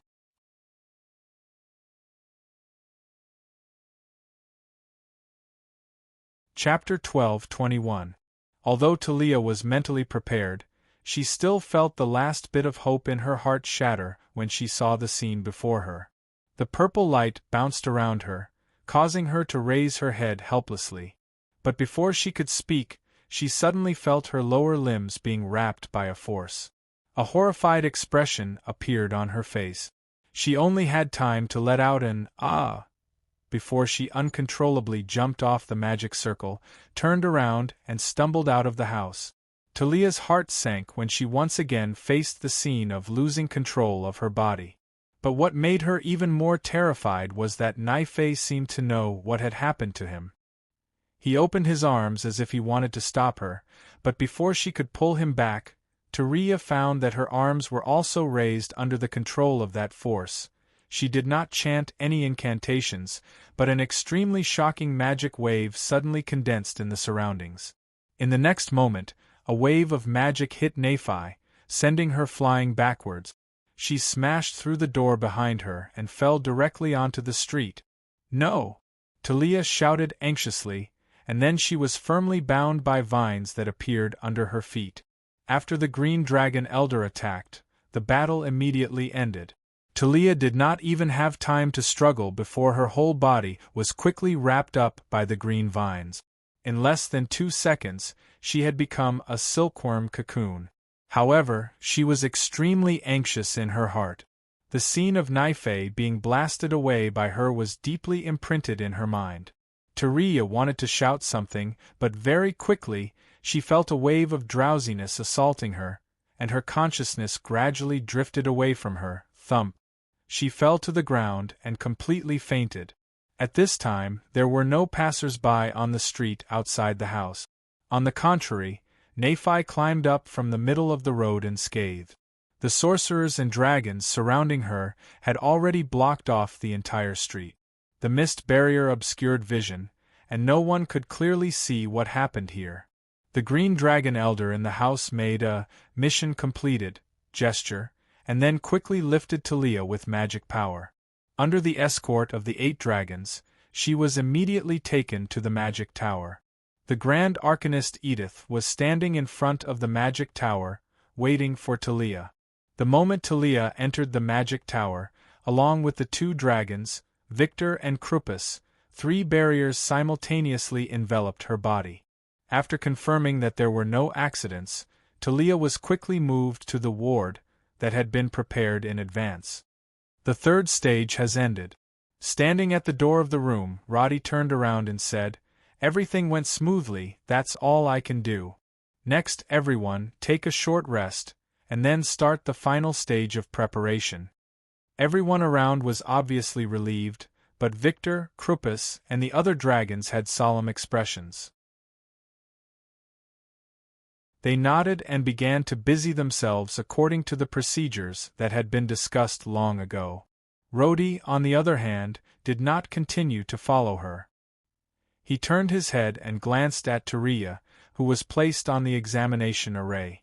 After the door of the highest level of protection was closed, he hurriedly walked out. After arriving at the 1st floor of the magic tower, Roddy saw Naifei, who had just changed her clothes. He hurriedly asked, "Are you hurt?" "No, there's a protection circle. When I fell on the ground, there was also a spell to cushion it. I thought I would fall, but I didn't expect it to be so well protected. Don't worry." She deliberately turned in a circle to let Roddy see, but the latter did not dare to be at ease. He carefully stared at her for a long time. He did not dare to let anything happen to Naifei. After all, it was already very risky for her to face Talia for so many days. If she fell and hurt her face, how could Camilla explain it? Fortunately, there was not even a scratch on Naifei's body. Instead, Roddy smelled a faint fragrance. He raised his eyes slightly. In a trance, it was as if he saw the figure standing in the Mogra village in the depths of his memory. "Phew. I have to quickly inform your mother. She told me to inform her immediately after completing the mission. Are you hungry? Let's go to the cafeteria above and eat something?" Roddy put away those messy thoughts and led Naifei to the top of the magic tower. The latter obediently followed him, looking around curiously. Suddenly, she said, "Brother Roddy, will I see her again in the future?" "Not for the time being. We still need to see how she is doing. Roddy looked up at the busy figure in the tower and asked, "What do you think?" "I just think.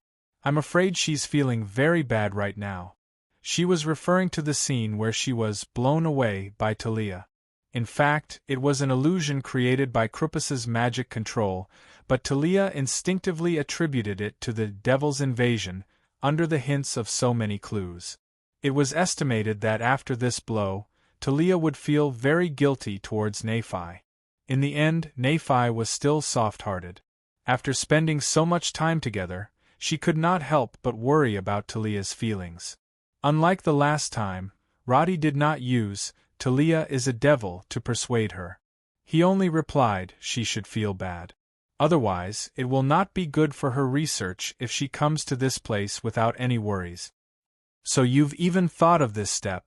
You're really sinister." Nephi deliberately made a face, and then suddenly whispered, "I was wondering why Mother was so dead set on you, huh?" Roddy turned around and glared at her. "What did you say?" "No, I didn't say anything." Nephi moved her legs and arms in an exaggerated manner. She leaned to the side and said, "I want to eat steak and freshly baked cake." Eat more. It's best if the delicious ones are fat." "No way. If I eat too much, my mother will say that I'm a glutton again." When the two disappeared at the end of the corridor, Marinsura, who was in a mountainous area dozens of kilometers away, withdrew her gaze from the gradually darkening sky and said, "Activate the magic array and detect traces of life in the area." This time, the area she was in was completely different from the laboratory that was used to extract energy from the elemental plane. The scene in front of her was extremely strange. Logically speaking, the more desolate the mountainous area was, the more species of forest and wildlife there would be. However, the ground within a radius of 3 kilometers in front of Marinsura was sunken. The soil on the surface had been completely solidified by magic, and was covered with neatly arranged slabs of magic array. The forest further away had been cleared, and there was a huge barrier in the sky. Occasionally, when birds passed by, they would crash into the barrier and fall to the ground without warning. In other words, this large area was completely barren land. After Merlinsara gave the order, the huge formation lit up, and the bodies of the mice and insects that accidentally entered the formation lit up. This was especially eye-catching in the dark illusionary realm where the sun had just set. Clear. There was a sizzling sound in the air, and the glowing creatures were instantly burned to ashes by the energy. Then, the protective magic array was activated, isolating all other creatures outside. Demonic plane magic array, coordinate adjustment completed. Attempting to activate for the first time. Duration, half a second. Pay attention to the energy indicator. Preparations complete. Activating immediately.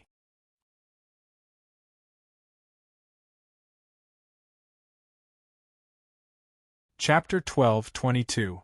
Coordinate adjustment complete. Initiating countdown. Merlinsara and her team were already familiar with this series of actions.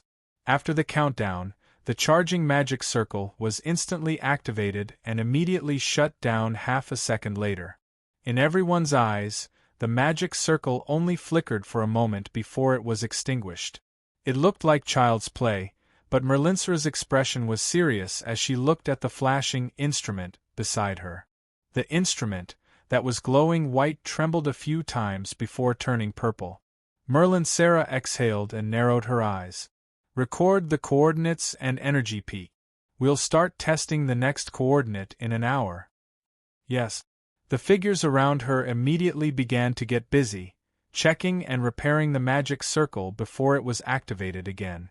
Meanwhile, Merlinsara returned to the temporary tent outside the magic circle and drank a mouthful of water tiredly. The mountain wind in the northern mountains had become chilly at the end of August. There was already a stove in the center of the large tent. She raised her hand to warm herself, then walked to the table and picked up a pen, starting to deduce and try the next coordinate.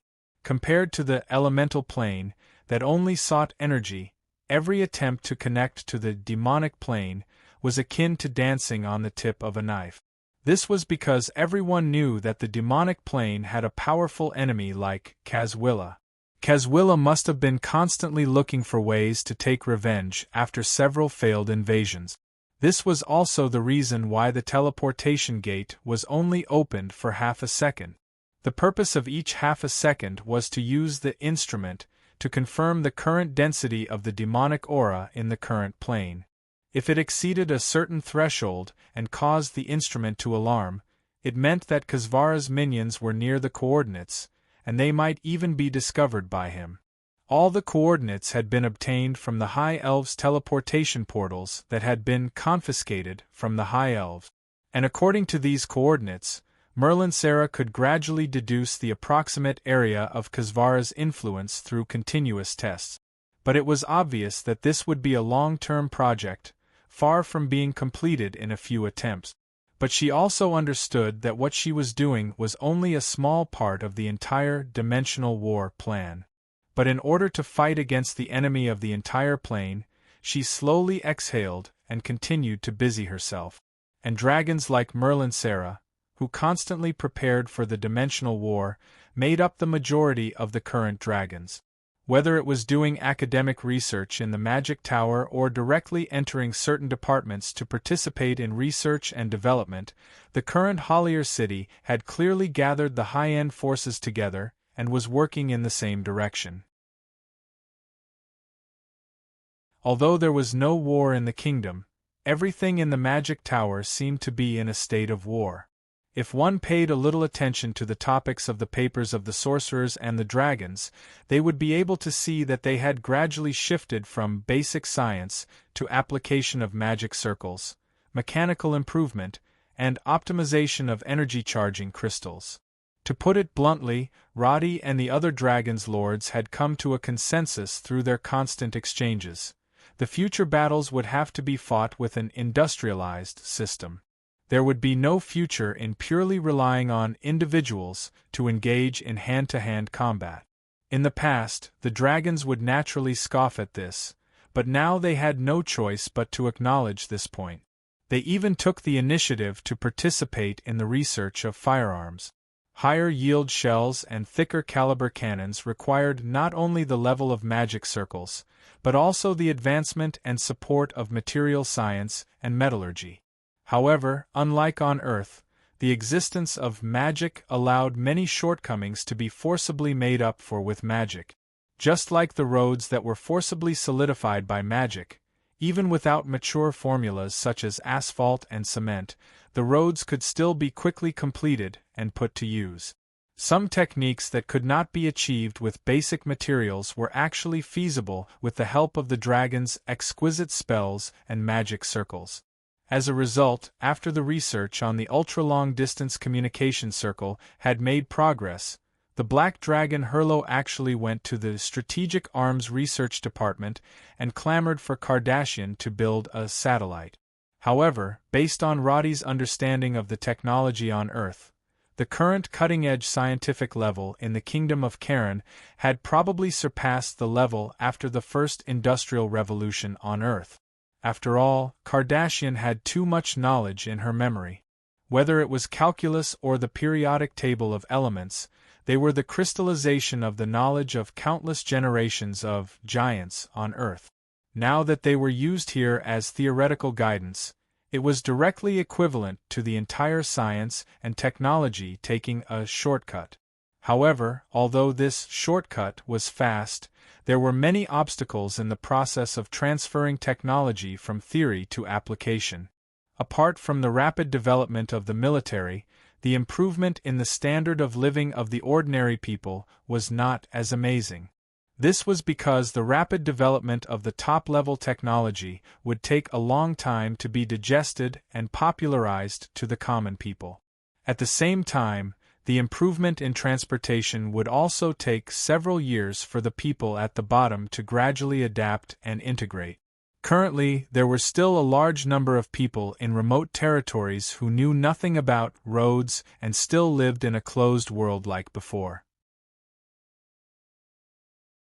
This was an objective rule, and Roddy was not anxious about it. This was because the country's finances seemed to be active and healthy at the moment. The previous war loans had been fully repaid with the end of the Lassiman War and the subsequent opening of the arms trade. The country had even begun to make a profit. The Tasman Undead Empire was still tossed back and forth in the Civil War. The Kingdom of Karen had been selling arms to them all year round, and there were victories and defeats on both sides. However, no one was able to unify the entire kingdom. On the plains of Nehemia in the northwest, the border scouts had not seen any traces of orcs for a long time.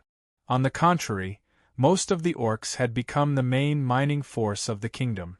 Many of them had even been privately traded to become bodyguards of some nobles or boxers in the boxing market.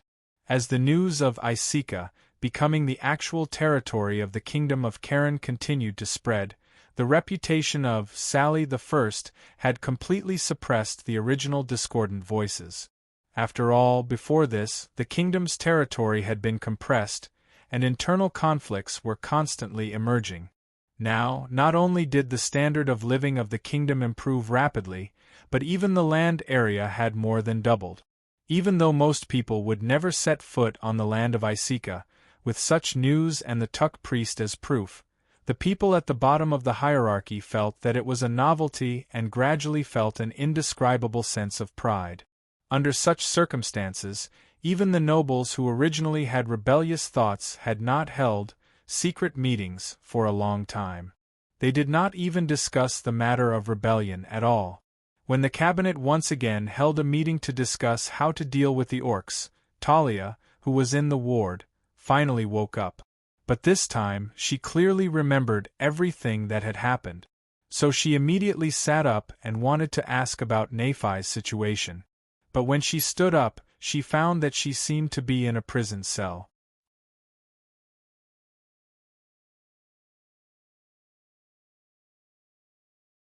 Chapter 12:23. The room was spacious.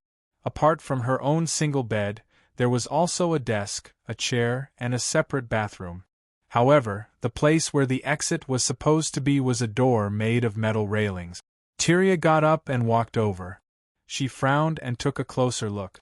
There seemed to be magic patterns on the door, but she didn't dare to touch them because the level of the magic patterns was too high. She couldn't understand them at all.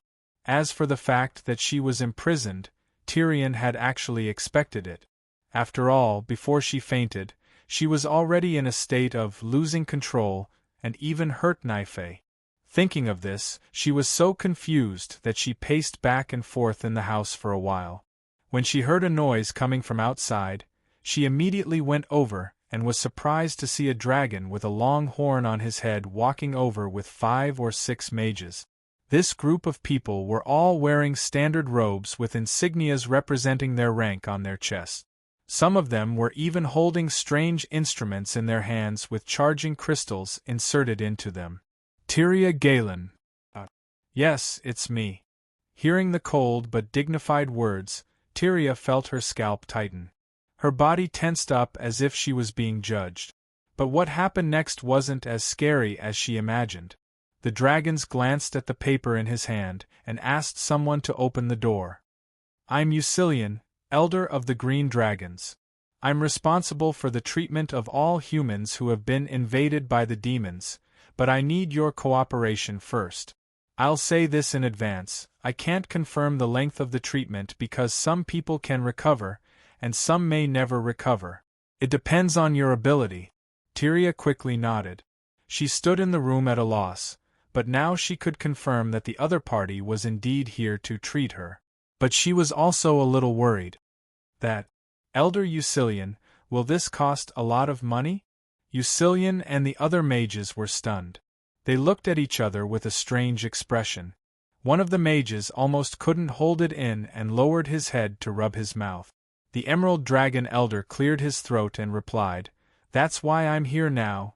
It's like this because the demonic invasion would cause a certain connection between you and ordinary demonic creatures, which would aid in our research on demons. That's why we need your assistance in the healing process. Just some tests and forms, you don't have to do much. As he spoke, He handed over a stack of papers in his hand. Of course, we won't force you to do these things. If you agree and sign this agreement, we'll waive all your expenses here, including treatment, accommodation, and so on. If you refuse, there's no problem, but you'll have to pay for the treatment separately. Here's the approximate amount. Tyria glanced at the long string of numbers and quickly agreed. I'll sign it. Flipping through the stack of papers, she discovered that the agreement wasn't harsh at all. In fact, it could even be said to be very broad. What surprised Tyria the most was that her range of activities wasn't completely limited to this room. Instead, she could take a breather at a set time, which was to enter some public areas specially prepared for those infected by the demonic invasion. Nominally speaking, this was for their mental health. As long as she was followed by specialized personnel, she could even go to the library inside the magic tower to borrow books for free. This made Tyria feel dizzy, as if a pie had fallen from the sky. This was because the library here was a place that countless mages dreamed of. Her hand trembled as she signed and asked, "Can I really go to the lectures?" "Only for some specific courses. Most of the lectures don't have seats. Nowadays, there are many mages coming to Hollier, so it's hard to get a seat for the lectures. Besides, if your level isn't high enough, it'll be a waste of time.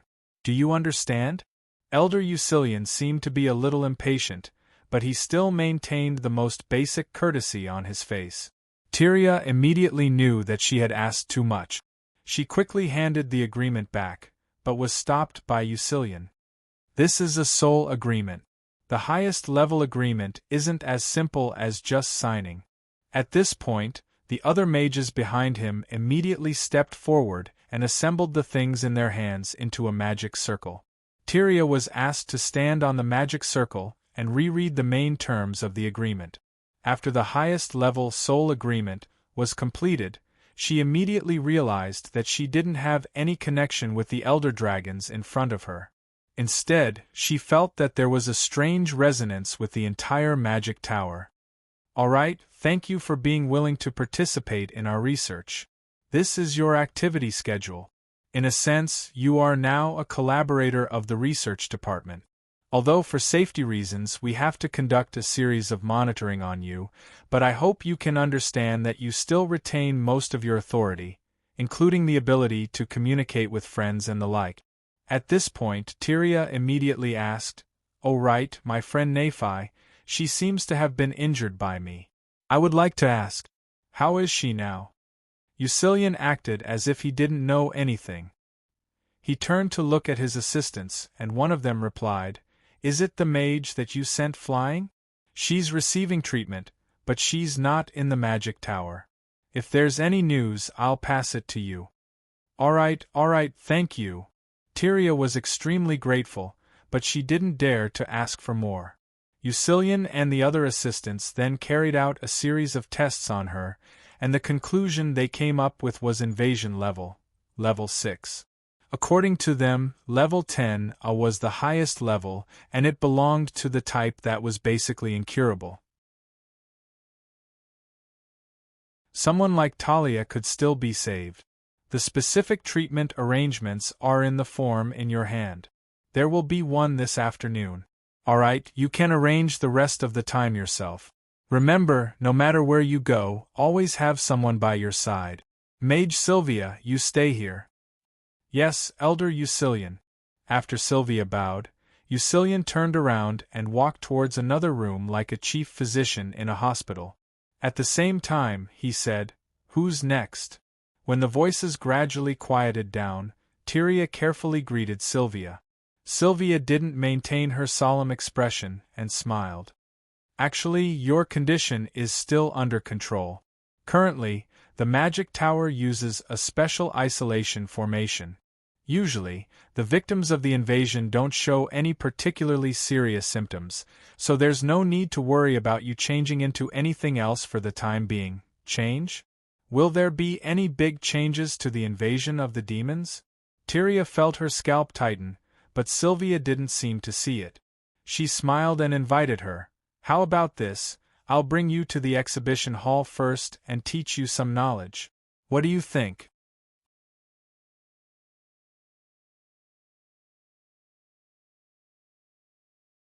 Chapter 12:24.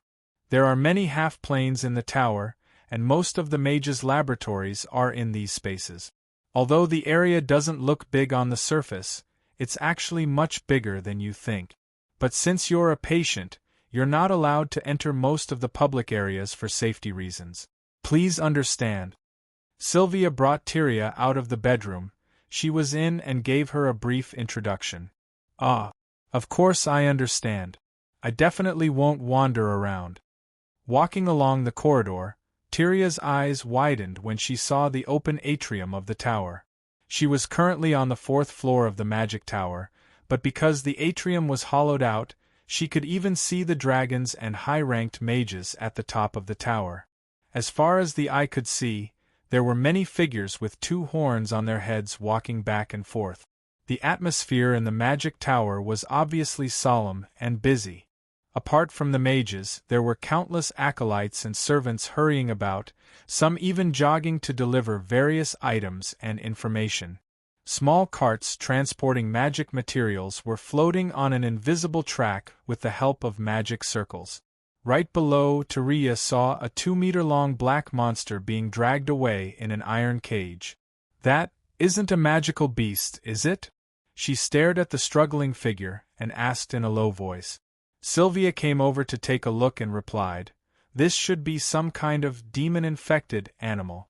Because the influence of the demonic plane on this plane is getting stronger and stronger, not only humans, but many animals and magical beasts are showing abnormalities. According to my experience, the one you saw should be an infected sheep." A sheep? The corner of Tyria's mouth twitched. The monster's muscles were knotted, and its mouth was filled with sharp teeth. Only the spiral horns on its head were similar to sheep, but other characteristics made it impossible for people to associate it with a docile herbivore. One of the characteristics of the demon infection is that it makes the infected creature extremely aggressive. At the same time, it also makes them irritable. Sylvia led her forward along the corridor. But as for the principle or the solution, more research is needed. I reckon that Elder Uzilian will ask you about it. Oh right, I think you're a low-ranked mage? I'm an acolyte of a high-ranked mage, Ethan. My abilities have just passed the low-ranked mage's assessment, but I'm actually still far from it. Tyria had always been very confident in her own level of magic, but after coming to Hollier City, she only felt that she was as insignificant as a reptile. Sylvia, on the other hand, was not bothered at all. She said casually, "It's fine. Those who are mages can also write papers in exchange for credit points. Many people are not qualified to enter the magic tower even if they want to.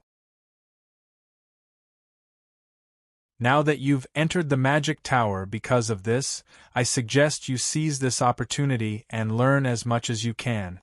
Hearing this kind reminder, Tyria thanked him profusely with gratitude. However, she immediately recalled her identity issue. After walking into the empty cafeteria area with Sylvia, she asked, "By the way, I just applied for my identity when I entered the city. Will that affect anything?" "Did you just do it? That's a little troublesome." Sylvia frowned and said, "Her Majesty doesn't have many requirements for her people, but identity recognition is the most important thing. You have to understand that everything you enjoy in the Kingdom of Karen is closely related to the rights granted by Her Majesty. Without the seed improvement policy, people wouldn't be able to eat such cheap food. Without the rapid development of magic and technology in Hollier City, mages would only be able to struggle in their own fields for the rest of their lives without seeing the truth. Do you understand what I'm saying?" Tyria was stunned. She didn't like the feeling of everything she did is bestowed by others, so she didn't say anything for a long time. "You must have just arrived in the Kingdom of Karen, right? Let me put it another way. Whether it's Her Majesty the Queen, the Prime Minister, the Dragon Lord, or the Grand Mage, identity recognition doesn't mean that you're loyal like a noble's servant. You need to know who you're standing with. Our current enemy isn't a certain country or a certain lord, but the entire race of another plane. If you don't think that you're standing with the kingdom of Karen and all of humanity, then when war breaks out, whose side will you stand on? Of course I'll stand on the side of humanity. That's not necessarily true. Sylvia shook her head. According to the records, when the High Elves were facing the invasion of the demons, many factions chose to stand on the side of the demons and became accomplices. Sylvia herself had the appearance of a High Elf, but Tyria didn't realize this.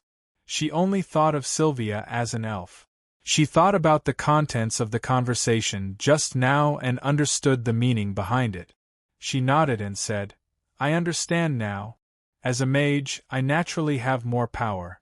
In order to ensure that this power doesn't betray me, I have to deepen my understanding of the faction I'm on, right?" Yes, this is something that every single one of us has to do. Have you looked at your schedule? Other than treatment, you also have to go through a series of mental power training to prevent the bewitchment of the demons from affecting you. Only by having a firm belief in your heart can you better resist the invasion. This is the most important point. Hearing that this was related to her illness, Tyria immediately became serious. She quickly nodded and said, "I'll definitely do my best." Before she could ask anything else, two other figures suddenly walked into the empty cafeteria. Sylvia and Tyria looked over at the same time, and discovered that it was a skinny youth and a mage wearing the same uniform as Sylvia. This was obviously another patient, and the mage in charge of supervision. Sylvia greeted the mage, then said to Tyria, "There's a rule here. You can talk to others in the public area, but you must do so under the supervision of the mages in the tower. Also, you must maintain a distance of more than 2 meters. 2 meters? Because there was an accident before." Sylvia deliberately didn't say much, but Tyria's expression turned cold. She knew that it probably wasn't something good. The patient didn't look good. Although he was a male, his face was pale and he was as thin as a stick. He stood there like a sapling that could be blown down by the wind at any time. After seeing Tyria, he didn't have any extra expression and quickly looked away. Sylvia saw that they didn't have the intention to talk, so she continued to introduce how to order food in the canteen. She then brought Tyria to the half-plane where they could relax. It was an open grassland with beautiful scenery and warm sunshine. However, Tyria was a little distracted. "I saw that person just now wasn't in good condition? The invasion is at level 8. The probability of being cured isn't high." Sylvia shook her head. "We can only do our best to save him."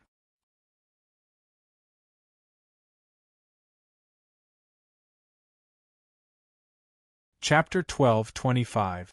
Don't tell me. I'll die. It's worse than death. Sylvia's reply left Tyria speechless for a long time. She knew that the demonic invasion was very serious, but it seemed that if the treatment failed, the consequences would be far more complicated than she had imagined. Sylvia did not continue the conversation and brought her around the demi-plane. This was a place to relax, and there were even various musical instruments and game props. However, Tyria preferred the laboratory that was already set up here. Even though there were not many valuable materials in it, the conditions were obviously much better than when she was in Mage Ethan's Mage Tower. If you apply to be an employee of the Magic Tower, then you can subcontract some simple experimental tasks and receive a salary. This should be enough for you to carry out some basic research. Really? That's great. But if you want to apply here, you still need to pass a few exams. Exams? What exams? Tyria's heart was filled with enthusiasm. She could not wait to take the exams now.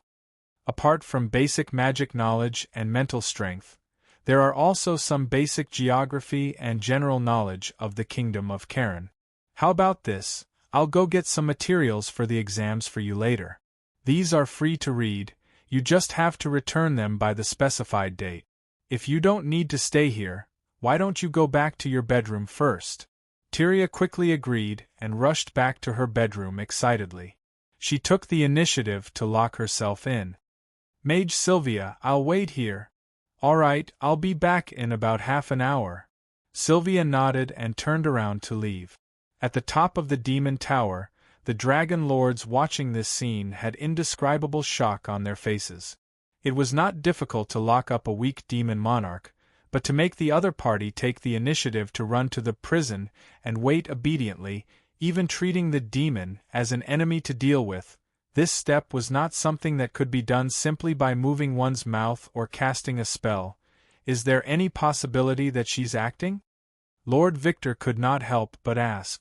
Yes, so that contract is an agreement between her and Grand Arcanist Edith. Now we can control everything about her at any time. We can monitor when her heartbeat quickens. Seeing that the plan was going well, Roddy turned to Krupus and said, I'm sure you've all seen this guy's talent in spells. I won't say much about how he's going to do it, but I hope you won't reveal any flaws. The lords nodded silently, but none of them made any promises. They were extremely cautious when facing a demon monarch. By the way, I heard from Kardashian that the Strategic Arms Research Department has created an array that can allow elemental crystals to burn continuously. Do they even need to study it? Isn't the current spell formation already able to achieve this? Maybe there's a difference in the actual effect. Roddy had some guesses in his heart, but he knew that Victor's words were actually hinting that he had not visited Kardashian for a long time. During this period, he had been busy keeping an eye on Talia. Kardashian had brought her team to the wilderness to conduct research on strategic weapons. Victor obviously wanted to use this method to bring the relationship between the Frost Dragon race and Roddy's forces closer. Even if this sounded like blatant exploitation of kinship, standing in such a position, he had no choice but to do so. After all, if he was closer to the other dragons, he would receive more support and resources. Every little bit of difference could expand the influence of the Frost Dragon race's forces in the future. Roddy also gave face and replied, Then I'll go take a look tomorrow. As for Talia, I'll leave it to you guys. The next day, after breakfast, Roddy did not go back on his words. He directly sat in the car heading to the Strategic Arms Research Department's experimental site. Naifei had already returned to Elson City to assist her mother, Camilla, in improving the floating space tower of the Hovala. Hence, apart from an entire team of guards, there was only Natha, who looked like his personal bodyguard, by Roddy's side. At the same time, Talia, who had woken up early, hurriedly entered the demiplane after breakfast and began to diligently study the thick books that Sylvia had given her. There were 2 books on general knowledge of magic among them. For Talia, they were basically filling in the gaps that she had missed out on. However, the remaining books obviously surprised her because they were actually history textbooks. First, it briefly described the tragic and disastrous outcome of the High Elves facing the invasion of the demons. Then, it outlined the development process of the Kingdom of Karen from scratch. Finally, it described the current family history of Sally the First and the entire process of obtaining the support of the entire kingdom. Naturally, it also included information on Prime Minister Roddy. However, it did not take up much. Overall, it was denouncing the Charles II fatuous and incompetent regime. Through the substantial improvement of the current national standard, it proved the rationality and superiority of Sally I's regime. Of course, these books were not specially prepared for Talia alone. In fact, the current civil servant selection of the Kingdom of Karen would first be tested on the contents of these books. Whether it was brainwashing or ideological unification, this was actually something that every regime would do. Only by obtaining the support of the people and maintaining the stability of the situation could they talk about development again.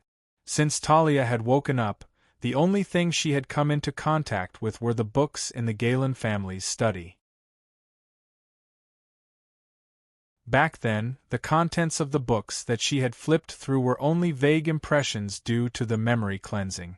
However, since everything was prepared by Roddy, the history that she was reading now was very familiar and did not feel out of place at all. Now, she no longer doubted her identity as Talia Galen. Instead, she focused all her attention on memorizing the knowledge in the book. However, in order to memorize certain things, reading and understanding was the first step. In this way, Talia unknowingly accepted many of the theories and concepts in the book. At the same time, through these books, she gradually realized that the reason why she could sit in the demiplane and treat the demonic invasion without spending any money was ultimately because of the miraculous breakthrough and development of the kingdom of Karen. Without the dragons, these things would not even be possible. Without the struggles of Sally the First and the members of the cabinet, the dragons would not have chosen to cooperate deeply with the humans. In the end, strength was the absolute truth. This was something that Talia agreed with very much. Such a concept was not directly instilled in her by the books, but the conclusion that Talia came to after continuous reading and reflection. And in the subsequent reading, she had unknowingly stood from the perspective of the kingdom of Karen to view various problems.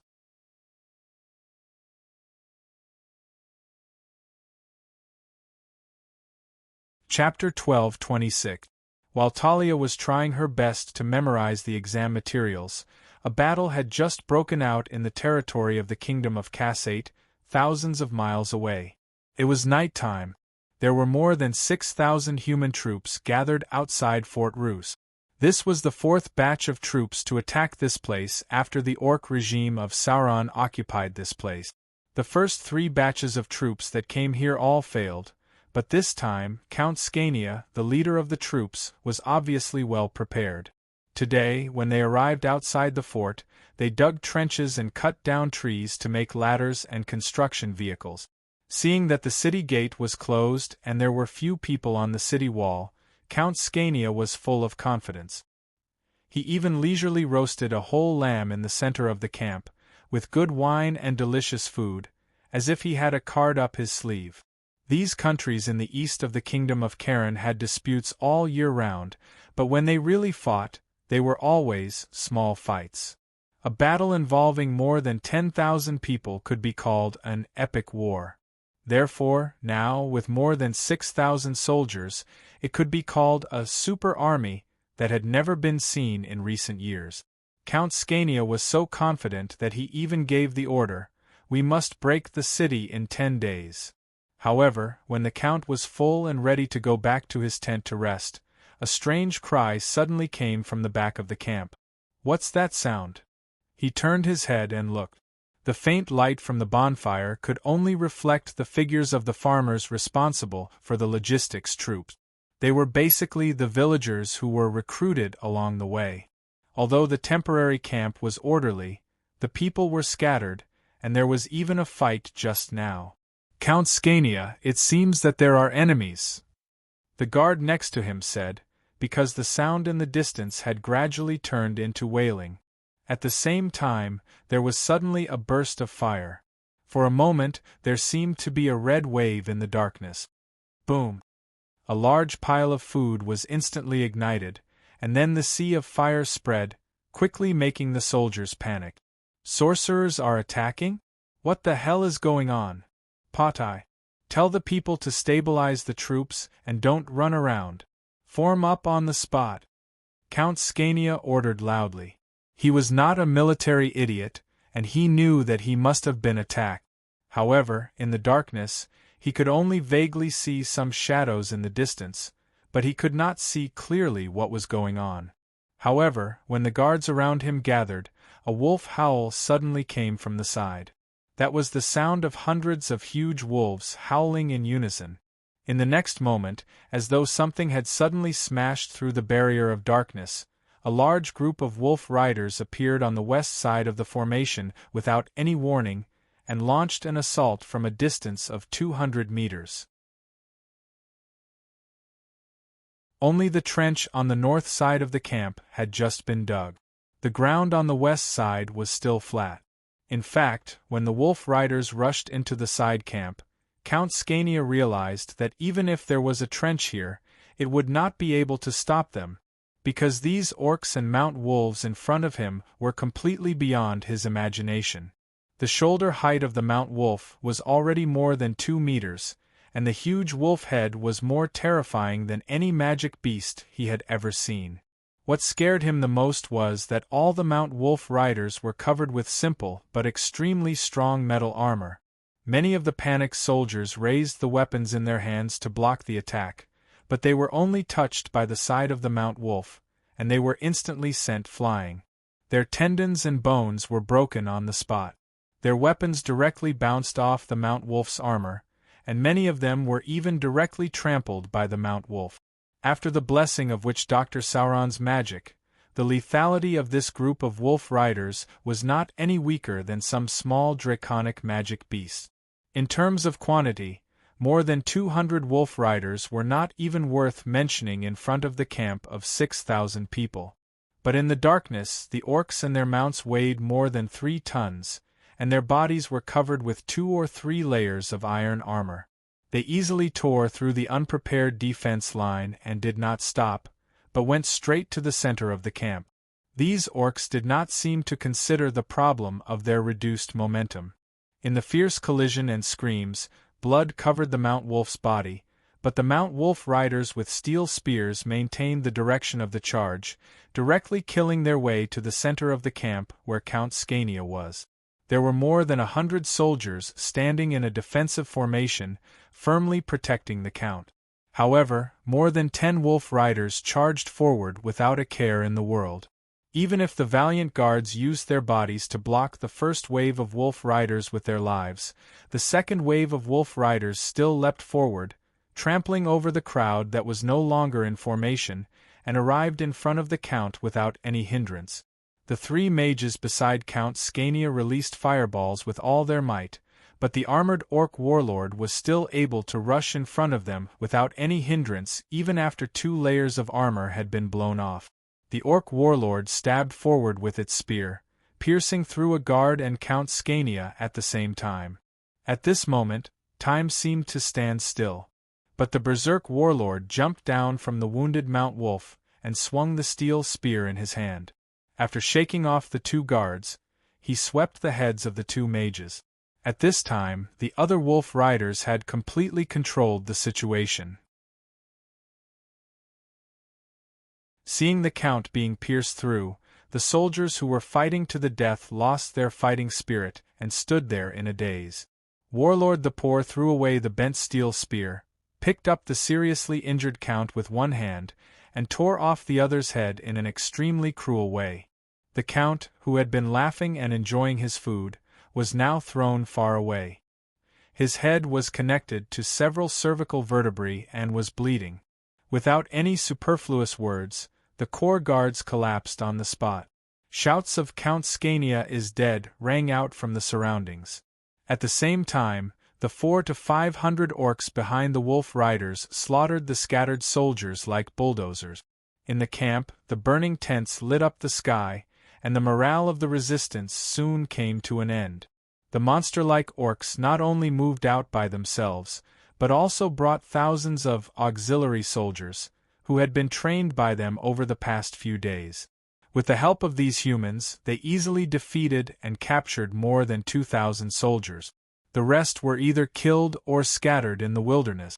At dawn, Sauron walked on the ruins of the camp, which was full of blood and burnt black, and held a funeral for the 6 wolf riders and 8 mount wolves who had died in the battle.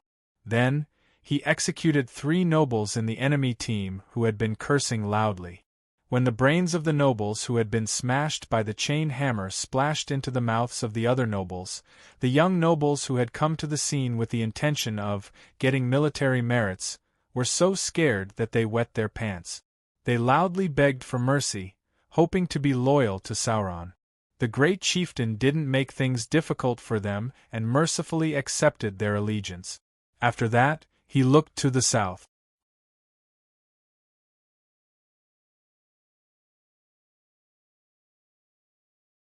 Chapter 12:27. The surviving soldiers of this army found that they were not executed. On the contrary, when they entered the city, they found that the beastmen were far more civilized than they had imagined. Although most of the beastmen still did not have any hygienic habits, they had a variety of ways to enslave humans. Moreover, because they had accumulated a group of loyal subordinates, Sauron's administrative abilities and scope were rapidly expanding. The captives were divided into various ranks. Some of the strong and honest fellows were directly put into the coolie class and dragged to the construction site to constantly repair the city walls or build new defensive facilities. Some of the talents who were willing to be loyal, such as carpenters, cobblers, blacksmiths, and even experienced farmers, were assigned various tasks by Sauron and began to carry them out under the supervision of some specialists. They constantly forged weapons and made armor, and began to speed up the harvesting of food in the surrounding farmlands. Sauron knew the importance of food to these people. As long as he controlled the army and the granary, he could guarantee his absolute dominance over the current humans. With this increase in power and successive victories, the warlords were also bursting with confidence. Their calls for more population and resources grew louder and louder, but Sauron never agreed to their demands. He was determined to take root here. After 2 rounds of investigation, the only thing he did was to build watchtowers, small fortresses, and hoard more food. As time passed, Sauron increasingly saw various illusions in his dreams. Sauron did not need anyone to remind him that the unknown existence seemed to be a little impatient. At the same time, he also felt that the improvement of his body's strength had finally reached some kind of bottleneck, and it could no longer continue to grow wildly like before. But he still did not take action. He continued to pay attention to the movements of the magic tower in the southern city. He was still able to keep his composure, and just like that, it dragged on until the middle of November. Because of its geographical location in the north, the sky above the stronghold was already snowing. The beastmen in the city had enjoyed more than 2 months of peace because there were no more attacks. Now they were all hiding in warm houses to keep warm. Last year at this time they did not have a good time. Along the way through the mountains, many of their compatriots died of hunger and cold on the road. But this year everything was better. There was no war, and the beastmen enjoyed a rare period of peace. However, Great Chief Sauron suddenly woke up in the early morning of this day. A purple halo shrouded his body, and Zorro's body trembled violently. He struggled to raise his arm and suddenly grasped a string of animal bone bracelets beside his pillow. After a brief recitation of an obscure spell, the layer of purple light suddenly shattered, and Sauron finally breathed a heavy sigh of relief. He had inherited many of Dr. Sorota's ancient witchcraft, and at the same time, he was proficient in shaman's enchantment-type spells. He had never forgotten to practice and improve in his long and arduous life, so he had enough determination to resist the constantly repeating dreams these days. But today, Sauron had to admit that the guy who had been pestering him in the dream for days seemed to have a stronger influence. It was obvious that the other party was dissatisfied with his inaction. In the dream just now, the tempting scenes that kept appearing had completely disappeared, replaced by a boundless abyss of darkness and a gigantic and suffocating pupil. That kind of flame-like power burned Sauron's soul, causing him unbearable pain. After struggling hard, he finally woke up. "So, this is your true appearance?" Sauron stood up and looked at the gray snow outside the window. But when he looked down at the bracelets, he narrowed his eyes and had no intention of giving in. He stepped out, put on a fur cloak, walked straight to the hall and ordered, "Go inform all the warlords to come over for a meeting." At this moment, Sauron did not know that a few residents living in the fortress were quietly watching the outside of the inner city. When the warlords entered and quickly came out to gather their troops, the intelligence agents of the Kalon kingdom quickly sent the news through the portable formation and began to transmit it to the country thousands of miles away, When the news was sent to Hollier City, Roddy was standing in front of an orc, frowning and observing the other party. During this period of time, there had been more than a dozen incidents of orcs attacking people. But because Roddy did not rush to order the execution of all the orcs, among the tens of thousands of orcs, there were nearly 100 abnormalities. When they were collectively transported to Hollier City, they were carefully studied and summarized. Indeed, the current higher-ups of the kingdom and the dragons found a pattern: the area of muscle strength change is stable. It seems that this is their limit. The white-robed researcher said after the examination. The orc in front of him was struggling like a beast in the array that imprisoned him. Roddy could not see any rationality in the other party's eyes.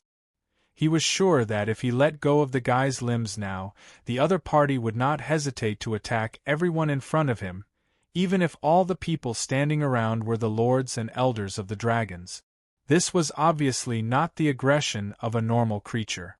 It was a mental state that was close to madness. The bloodshot eyes stared straight at all the figures in the room that could move. His mouth was full of rapid breathing and white foam after struggling. Most of them are like this. But they do not have the characteristics of demonic invasion. According to the examination, this should be a problem with the orc bloodline. But a small number of orcs who showed symptoms still maintained their rationality. At the same time, with the protection of the array and the use of potions to strengthen their mental strength for a short period of time, more orcs have regained their consciousness. For example, here. Roddy followed the researcher in front of him to another cell. The orc sitting in the cell raised his head and saw the figure in front of him. He suddenly stood up helplessly. "Describe your dream." The researcher had obviously communicated with the orc before. The latter did not have any rebellious mentality. He began to describe the dream stutteringly.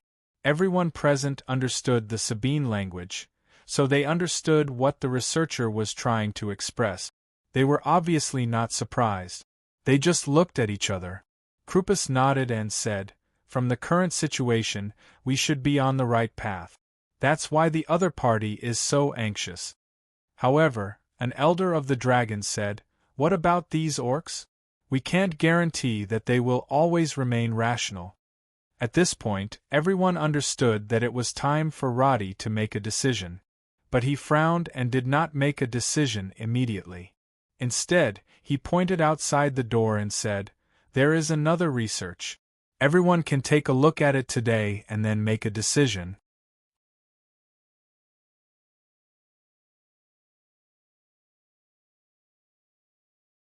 Chapter 12:28. The place where the orcs were located was the core laboratory of the research division.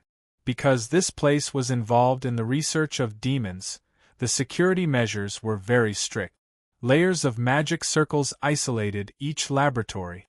If any accidents happened, they could be quickly sealed and dealt with. These days, the restoration of the magic tower had basically been completed. Under the maintenance of Edith, the magic tower not only had the powerful arcane civilization of the High Elves, but also had the assistance of the dragons, which made it the most powerful place in the entire continent.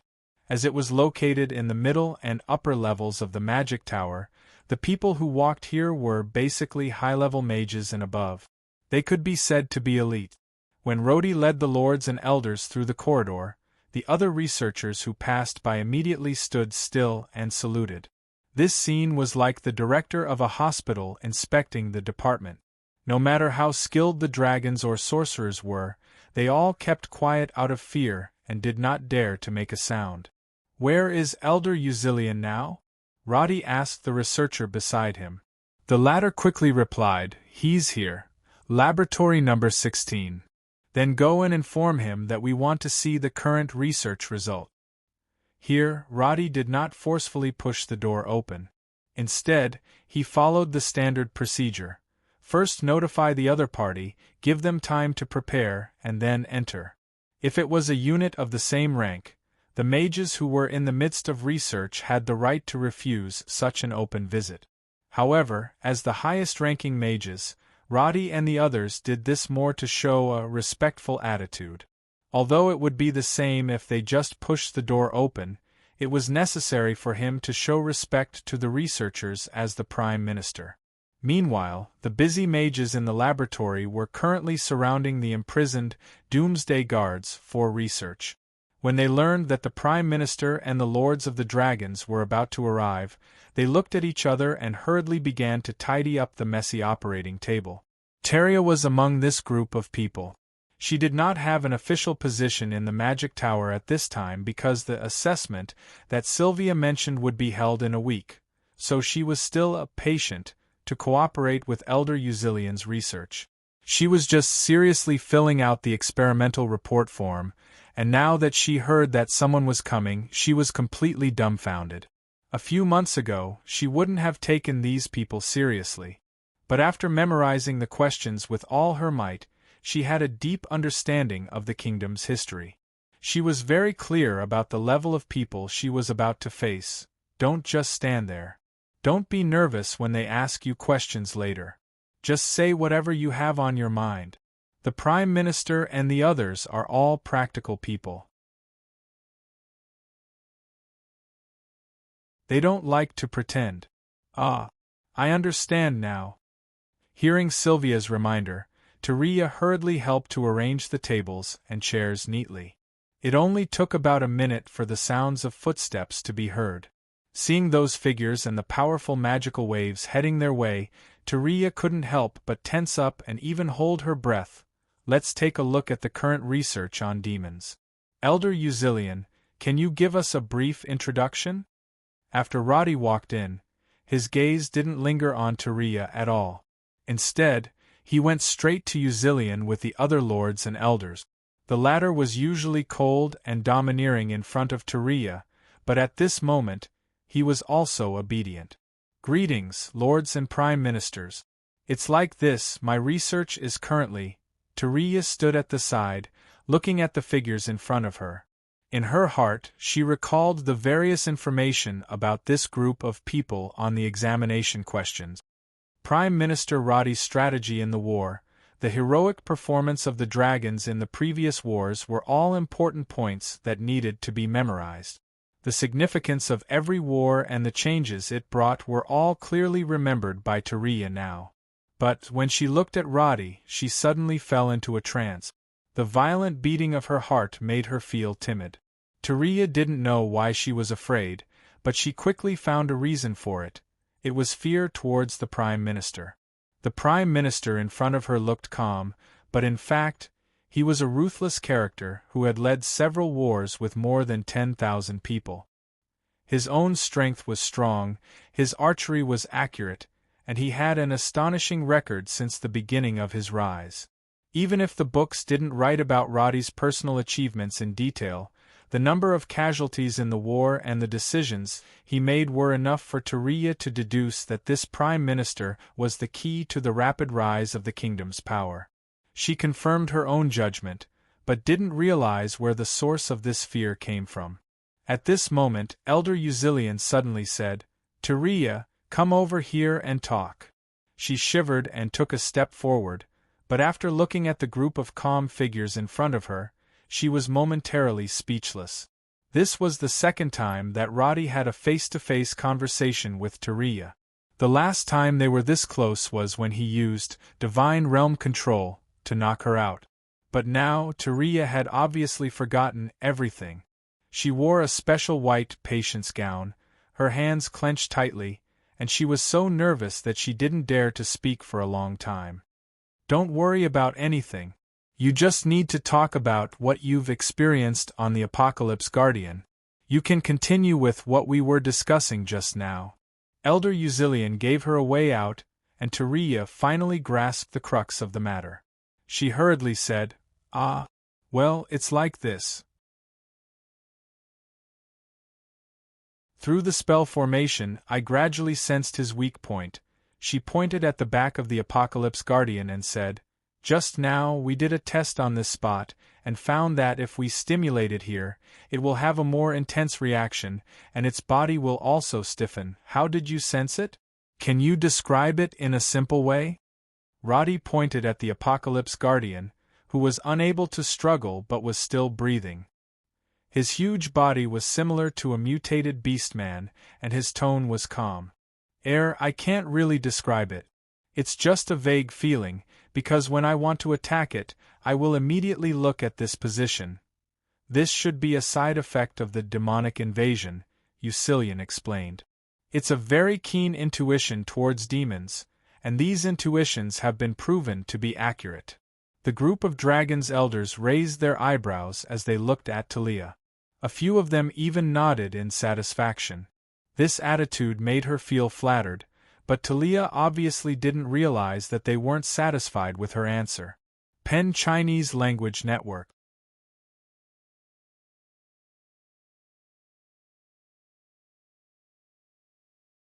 Chapter 12:29. Anything else? Roddy continued to ask.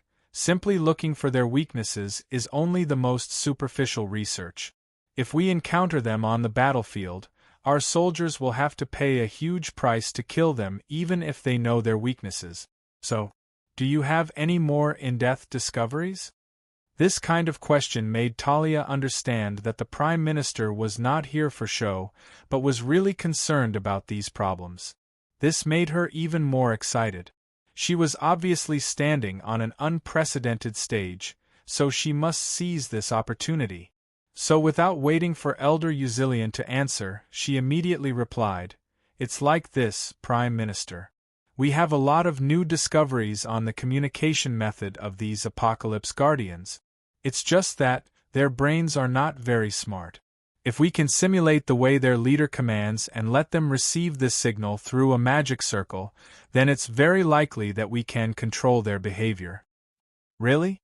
A few elders asked exaggeratedly, while Lord Krupus asked calmly, "Is this confirmed?" But Elder Eucilian's expression was not very good. He said with a taut face, "This is a hypothesis that she proposed in the experiment, but it has not been verified. Prime Minister, my lords, I'm really sorry, but Mage Talia is currently only assisting us in our research as a patient, and does not have the authority to conduct independent research." Although his words were polite, his tone was obviously a little cold. The other researchers around them realized that Talia had said something wrong. This kind of thing that had not been verified in front of the Prime Minister was completely asking for trouble. Sylvia was right behind her. Seeing this situation, she didn't know how to salvage the situation. Instead, she tugged at her sleeve nervously. But Talia immediately said, "It's like this. Prime Minister, my lords, I have actually done the first step of verification, and his reaction is indeed in line with expectations. But Elder Eucilian thinks that this doesn't mean anything. It really doesn't mean anything. The signal that you sent out is more like noise. The reaction of the Apocalypse Guardians has no specificity." He waved his hand domineeringly, as if he wanted to change the topic. But Roddy raised his eyebrows and said, "Mage Talia is not an official researcher yet? She will only take the qualification exam next week, and because she's still treating the symptoms of demonic infestation, she hasn't had the time to attend the swearing ceremony hosted by Her Majesty." It was Krupus who said, "I'm actually more interested in what she said. Young man, if you dare to speak before us dragons and the Prime Minister, it means that you're betting your own fate and believe that your research has value, right?" Tyria nodded immediately. She was so nervous that her palms were sweaty. When she turned to look at Roddy, she found that the latter was hugging his shoulders and staring at the Doom Guardian in deep thought. "How about this? If you can prove that your research is indeed in the right direction, we will give you a chance. How about that?" All right, Sir Lord." Since the Lord had spoken, Eucilian didn't say anything else. The group of people gave way to Tyria, allowing her to cast a spell. Tyria's movements were a little rusty, but after a simple spell, she actually managed to make the originally quiet Doom Guards restless through a strange high-frequency sound, and before Eucilian could show a disdainful expression, she suddenly changed the tone of her voice. The Doom Guardian actually quieted down in an instant, even its breathing became much calmer. This scene was obviously very convincing. Roddy nodded repeatedly as he watched. Krupus turned to Eucilian, who was silent and gloomy, the corner of his mouth twitching. I can understand your behavior, but next time you encounter such a thing, even if you're not an official researcher, try to give it a chance when you see the feasibility. Yes, Sir Lord. Eucilian's voice was dull, but Krupus did not punish him. Instead, he emphasized, if there's a good seedling, we should cultivate more. Research results will be signed anyway. I don't think she knew this by chance. Yes. This time, Eucilian's mood was a lot higher, and Tyria was also relieved, because this meant that she would not be making things difficult for her. Seeing her heave a sigh of relief, Rhodey suddenly asked Sylvia, "How's her preparation for the exam?" "Tyria is very serious in her studies, Prime Minister. I think she will definitely pass the exam." She turned to look at Roddy, and found that the latter nodded and looked at her. Not bad. Right now, the research department needs mages with the spirit of research like you. With that simple sentence, he no longer paid attention to Tyria and turned to Sylvia. "Let me know when she passes the exam. You'll definitely receive preferential treatment." Then, he did not have any intention of continuing the conversation. He turned to the group of lords and said, "Now it seems that our plan has made some progress. What I mean is, the orcs cannot be underestimated. Since they have a deep relationship with the demons, we can also pull them over for some specific research. It seems that this is indeed feasible." The group of big shots slowly left, while Tyria stood there without moving until the door closed. Only then did she let out a heavy sigh of relief. Sylvia, who was beside her, patted her hard. "You have to seize the opportunity. It's not easy to make the Prime Minister remember you. You may not know this, but the Prime Minister has never been stingy with his own people. Don't be surprised when the time comes." Tyria could not help but smile, and Elder Eucilian did not seem to be calculative with her. Instead, he generously instructed her. "How about this? I will now assign the direction of your research to you independently. When the time comes, write a paper, and I will be responsible for looking at it for you. If you need to make some changes, it should not be a problem to publish it." "Elder Eucilian, I have never done independent research before." "Then you will have the experience of your first research." Tyria, who returned to the prison that day, was so excited that she could not sleep for the whole night. She very much wanted to tell this news to Naife, who was outside the magic tower, but Tyria eventually calmed herself down. She had to ensure that she did not fail in the examination, otherwise everything would be an illusion. However, when she came to the canteen for her meal the next day, preparing to quickly finish her meal and memorize the questions, she found that the pale-faced patient from before was also eating at a table not far away. However, the latter's mental state was the complete opposite of hers. This fellow's eyes were lifeless, and he sat there as if he would die at any time. The guardian mage beside him seemed to be somewhat helpless, and could only try his best to persuade this fellow to eat something. The latter listened blankly, and suddenly raised his hand and swept the breakfast in front of him to the ground. Amidst the crackling sounds, Tyria turned her head in surprise, and was immediately frightened by the scene in front of her. End of this chapter.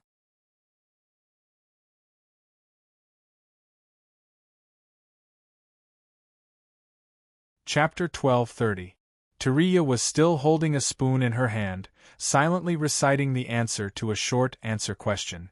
When she heard the movement, she turned her head and saw the patient screaming miserably. His arm uncontrollably extended outwards, and his body began to undergo a drastic change. The alarm in the surroundings was deafening. She immediately realized that this should be the result of the demonic invasion, and immediately raised her hand to cast a spell.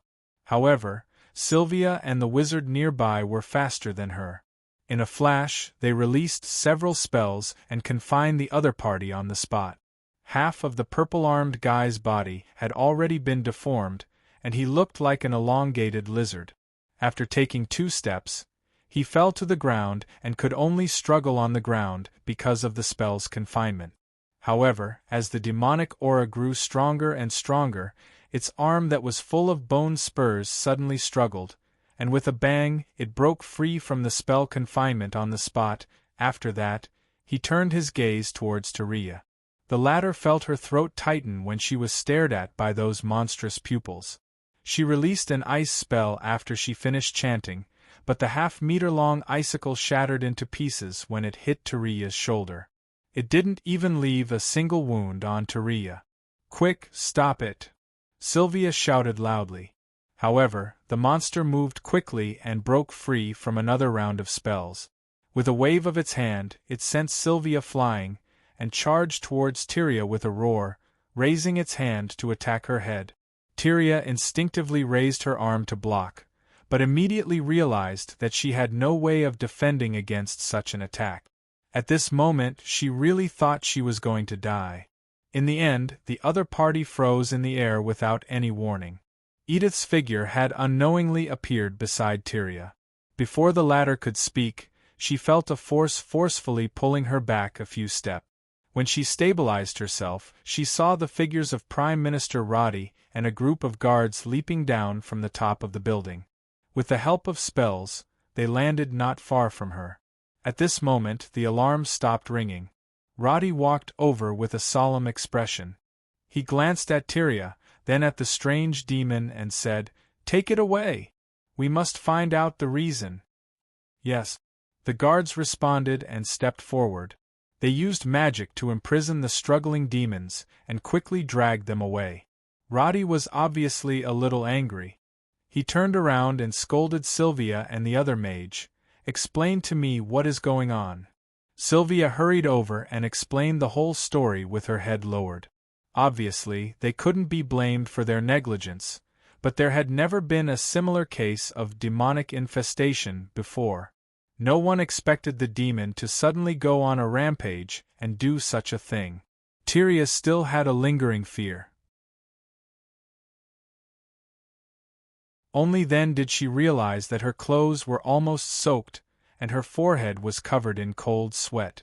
However, with Roddy standing in front of her, she did not dare to wipe her sweat for a moment. She could only stand by the side with a face full of sweat. After listening to the whole story, Roddy's expression eased a little. He discussed with Edith in a low voice, then turned to Tyria and said, "For your safety and the safety of others, I think from now on, you should try to separate yourselves as much as possible. Is that okay?" No problem. Also, Wizard Sylvia said that you've gotten much better after the 2 treatments. But to be on the safe side, if you want to continue working in the Mage Tower, I need you to strengthen your mental defense. I need you to cooperate with me on this. Do you need me to explain more? As the Prime Minister, Roddy's words were full of vigor.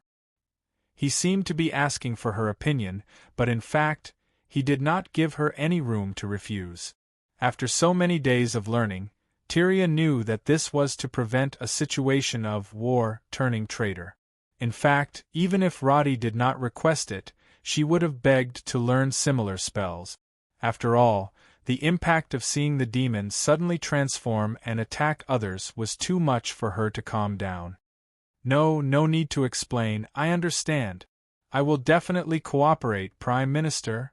Tyria puffed out her chest and answered loudly, but when she raised her head, the sweat on her forehead gathered together and flowed down her cheeks. Seeing this scene, Roddy's serious face did not tense up. He smiled and said, "All right, wipe your sweat. You must have been frightened just now, right? Go back and rest. I remember that your exam is coming up soon. After the exam, arrange everything. Work hard." Tyria was so excited that she wanted to say something, but Roddy waved his hand and left. Looking at the Prime Minister's back, Tyria inexplicably felt that he was completely different from her previous impression of him. Thinking that she would soon have a chance to rise to the top, she took a few deep breaths. In the end, when she returned to the dormitory and calmed down, she remembered that if it was not for Edith and Roddy, she would have died. This made her feel a lot more admiration and gratitude, and she could not help but write a long letter to Naife. After leaving the floor, Roddy did not continue to go up. Instead, he waited for Edith's signal. After confirming that there was no mistake, he turned to look at the Teflon who had just been dragged away. This Teflon who had the ability to transform was different from most other Teflons. After transforming, his image was distorted and terrifying, and the visual impact was very strong. Thus, he was specially sent to be an actor. Good job, Ted. Go back to Isika and stay there for a while. You will receive the reward and promotion you deserve. Don't worry. Thank you, Prime Minister. After Ted left, Rhodey breathed a sigh of relief. He still had a worried expression on his face. Beside him, Edith said meaningfully, "If not for you, I really would not have thought that Caswilla would become like this. So, what will happen next?" "A few elders have researched a set of equipment for her to wear." Roddy pointed at the brain. "This way, it will be difficult for some people to directly use rough mental interference to control her thoughts." Very imaginative. Hearing Edith say this, Roddy looked helpless. "I know that high elves like to beat around the bush. You actually said this because you think it is not very reliable, right?" Edith gave a rare smile, but did not deny it. "I saw a part of Khadgar's research on artificial intelligence. The creation of Turing doesn't seem to be a coincidence. I just feel that there is something fishy about it. And the more I research in this area, the more I feel that it involves thoughts. Our current research progress is still very preliminary." Hearing this, Roddy also smiled bitterly. "So I am also nervous. I do not dare to bet everything on her. I know you have more ideas. Is it Kardashian's side?" "Yes, the factory has been built. I was just about to go take a look." "Another factory? I have not heard of any construction plans recently." Edith was a bit confused. Although there were many buildings rising from the ground near Hollier, she knew all the approved factories. But Roddy said, "It is more like a workshop. It is not at the level of a factory. It is only used to produce some special equipment."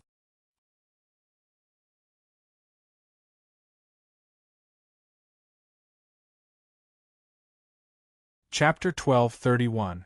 14 kilometers away, in the valley north of Hollier, a rectangular building stood out in the open space. It was obviously not a fortress prepared for war. Looking closer, one could see that it was square, like a regular box, covering an area of more than 1,000 square meters. This valley was the area where Kardashian and the others had tested the guided missiles.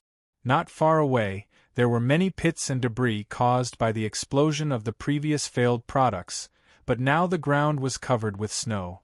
There was a road leading into this place from the outside world, but there were 3 layers of armed guards on the road. There were also special troops patrolling the perimeter of the factory. Through the small windows, different colors of flashes flashed, but none of the soldiers went in to take a look. They had been guarding outside for so long, but none of them knew what was going on inside. Rows of crystals began to be injected with energy at the same time, and heavy and huge metal gears began to turn. Wearing a hard hat, Iskar stared at the needles in front of him, and suddenly shouted, "Done!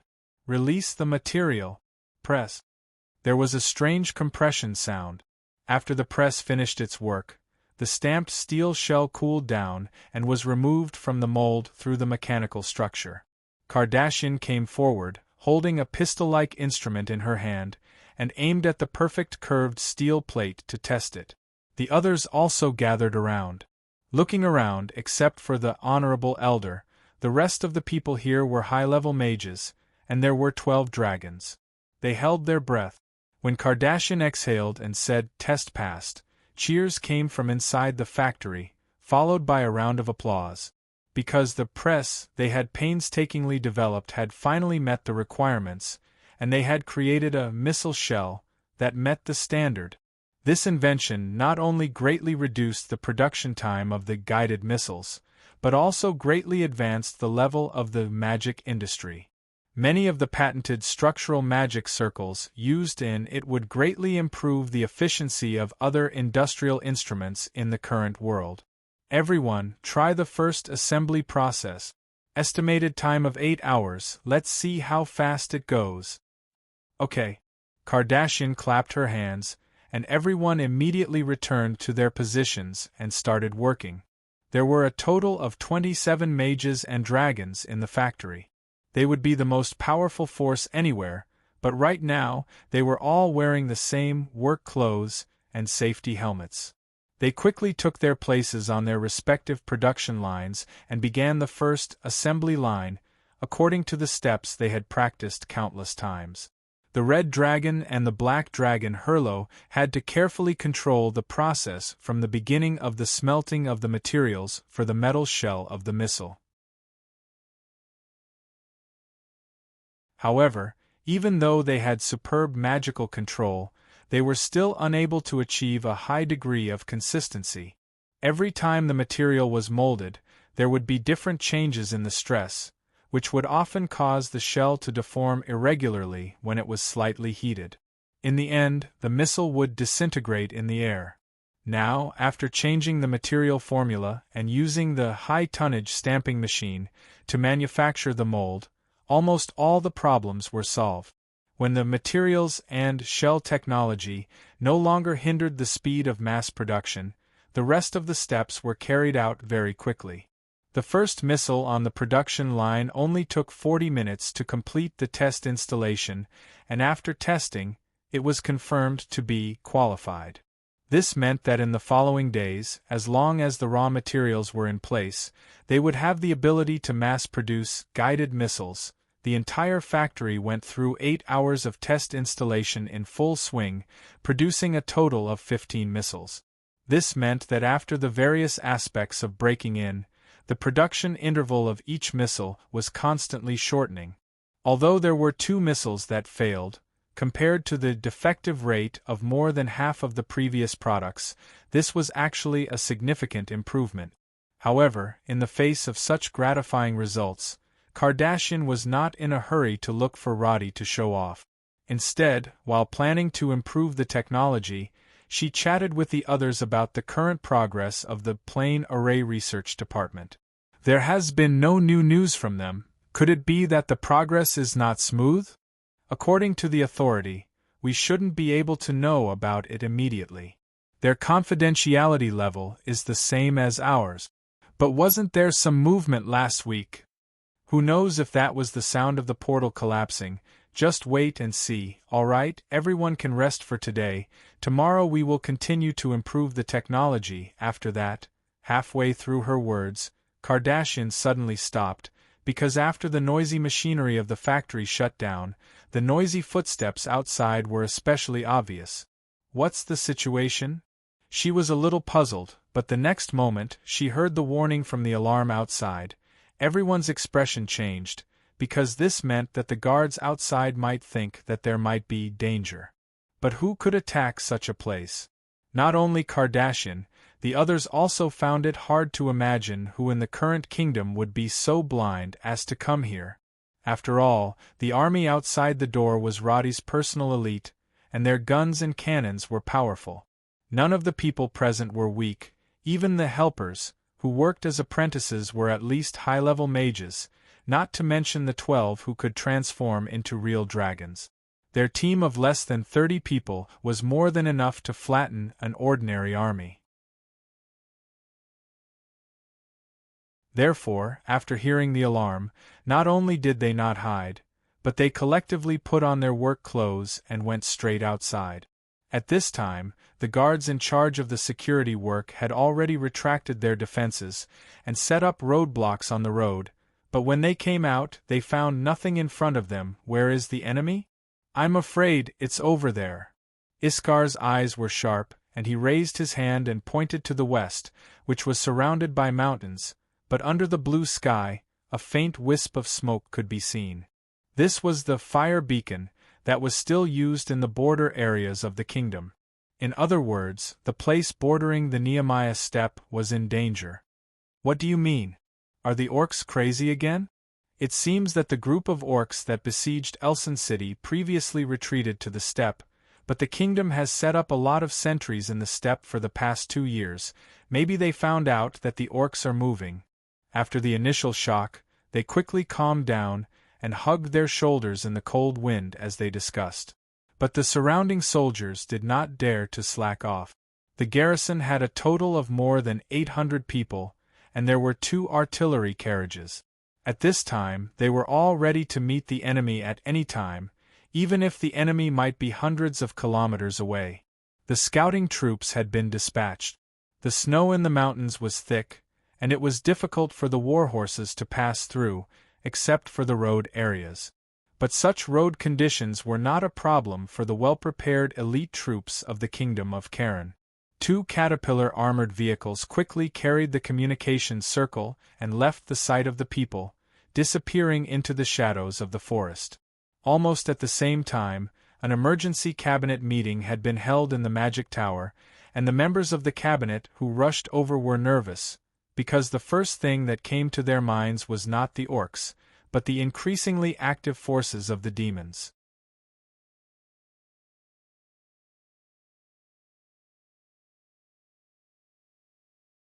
Chapter 1232.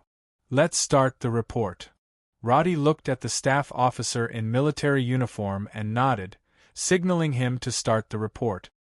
According to the current information, the first beacon came from the Randall Sentry Tower in the Nehemiah grassland.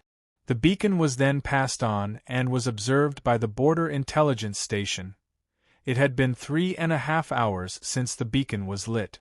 With the speed of information transmission, the intelligence department established by Roddy could already be considered the best in the continent. However, he did not look proud at all. Instead, he stared at the staff officer with a frown, waiting for the next part of the report. After the beacon was lit, Ars Fortress quickly organized a team of cavalry to provide support. They just confirmed that the sentry tower had been attacked and there were no survivors. As soon as the staff officer finished speaking, the expressions of the cabinet members became serious. The Cullen Kingdom didn't have many troops stationed in the Nehemiah Plains. They only built 15 simple outposts to guard against the orcs' movement. Because the kingdom didn't view the orcs who had fled as a formidable enemy, they didn't invest too much in the Nehemiah Plains. They didn't even have the time to replace the communication circle on the outposts deep in the plains. They could only use the most primitive fire beacons to transmit information.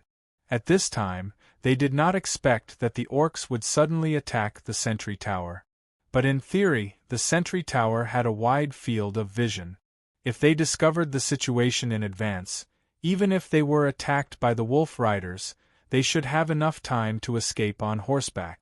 According to the analysis of the front line, when the enemy appeared, the soldiers in the sentry tower should have realized that they could not resist. After lighting the beacon, they immediately left on horseback. However, they were only about 300 meters away when the enemy caught up with them. In the end, only 3 orc corpses were left at the scene. The staff officer looked down at the paper in his hand and continued, "From the traces at the scene, the enemy should be more than 100 orcs, and there were about 10 wolf riders. But," he paused, "but according to the report of the frontline soldiers, they think that the size of the warg is completely different from the impression. The depth and size of the footprints are much larger than the normal warg. And the enemy." Seeing that the staff officer was speechless, Roddy raised his eyebrows. "What's wrong? Just say it." "After the enemy killed the sentries, they ate them on the spot." This sentence made the faces of all the cabinet members present turn ugly. Although war was cruel, and they were aware of the atrocities committed by the orcs, previously, when the central part of the kingdom was eaten alive by the orcs, tens of thousands of civilians had died. But a massacre was a massacre, and the act of eating the people on the spot had clearly crossed some boundaries. This did not mean that they were simply cruel. Instead, it meant that they had completely lost the characteristics of intelligent creatures. They had probably become mindless monsters. Anything else? Prime Minister, this is all the information we've received so far. The follow-up information should still be in the process of being collected. Keep updating. Report to me directly if there's any news. However, just as Roddy finished speaking, someone immediately knocked on the door and brought new news. The southern port of the kingdom had been attacked by the hybrid fishmen. The dock was attacked by mutated murlocs, but because of the early warning, the defense team on the shore responded effectively. The murlocs that attempted to attack the shore were quickly eliminated. However, several other fishing villages near the coastline suffered similar attacks, and black smoke can be seen rising. I'm afraid, although the current information was transmitted quickly enough, the speed of the reinforcement of the soldiers was really limited. There were currently no roads in the kingdom that extended in all directions. Many remote and isolated areas may not be known even if they were attacked. Roddy's troops were deployed near the port where the aircraft carrier was built. Under the situation of inconvenient transportation, even if they knew which fishing villages were attacked, it was not very realistic to rush along the coastline to support these fishing villages. In other words, the land area of the kingdom was too large. When faced with such an attack, many places were simply unable to respond. First, ensure the safety near the port. From now on, the kingdom will enter a state of emergency. Inform Sodeler and all the Army, Air Force, and Navy strategists to come for a meeting in an hour. Sodeler had just returned from Isika half a month ago, and should now be on vacation. But now, this news was enough to end everyone's vacation. Not only Sodeler, but all the research departments, personal laboratories, and even factories in the entire city of Hullier would receive similar notices before evening. In other words, from now on, the purpose of the existence of all these places uniformly turned to one thing: war. By the way, inform all the newspapers to prepare for the upcoming publication. The wartime control of public opinion has been emphasized before. Now, whoever does not comply will be immediately dismissed and investigated. Roddy knew that such a day would come, but he did not expect the enemy to attack from two sides at the same time. The number of orcs was limited, so he did not think that this would cause too many losses. But the murlocs were a big problem. No one knew how many murlocs in the sea had been infected by the demons. If, like Lockman, another ancient behemoth or something like that came ashore, it would not be a good thing. Knock, knock. Someone knocked on the door of the conference hall. Roddy immediately let someone in. Report immediately, no need for the salute. Yes. Prime Minister, we just received news from the eastern border of the kingdom. A magic tower of a mage suddenly exploded, and infected beasts have appeared to attack the nearby villages. More flowers? Roddy turned to look at the map of the kingdom of Karen that had been set up. He quickly marked the locations of the reported attacks on it. He found that attacks had occurred in the northwest, south, and east. The nobles in the cabinet were a little flustered. At first glance, the enemy seemed to be menacing, as if they had surrounded the kingdom of Karen in an instant. After all, from a strategic point of view, it was very foolish to disperse the military forces to attack in different directions, unless one had enough confidence, or was sure that one's military forces were absolutely superior. After all, in the eyes of politicians, war was not the end, but the means. Gathering superior military forces to make the enemy compromise and achieve one's political goals. But now, the enemy did not seem to act according to their logical thinking at all. This kind of sudden attack came quickly and almost at the same time. Now, it seemed that they had no idea what the enemy was going to do. We still know too little about the murlocs. Could it be that the main force of the enemy came from the sea? Didn't Lockman do some research on the murlocs? We can ask for technical help from them. Knock, knock. Someone knocked on the door again. Prime Minister, News from Lochman and Esker said that the coastlines near the coastlines have been attacked by murlocs.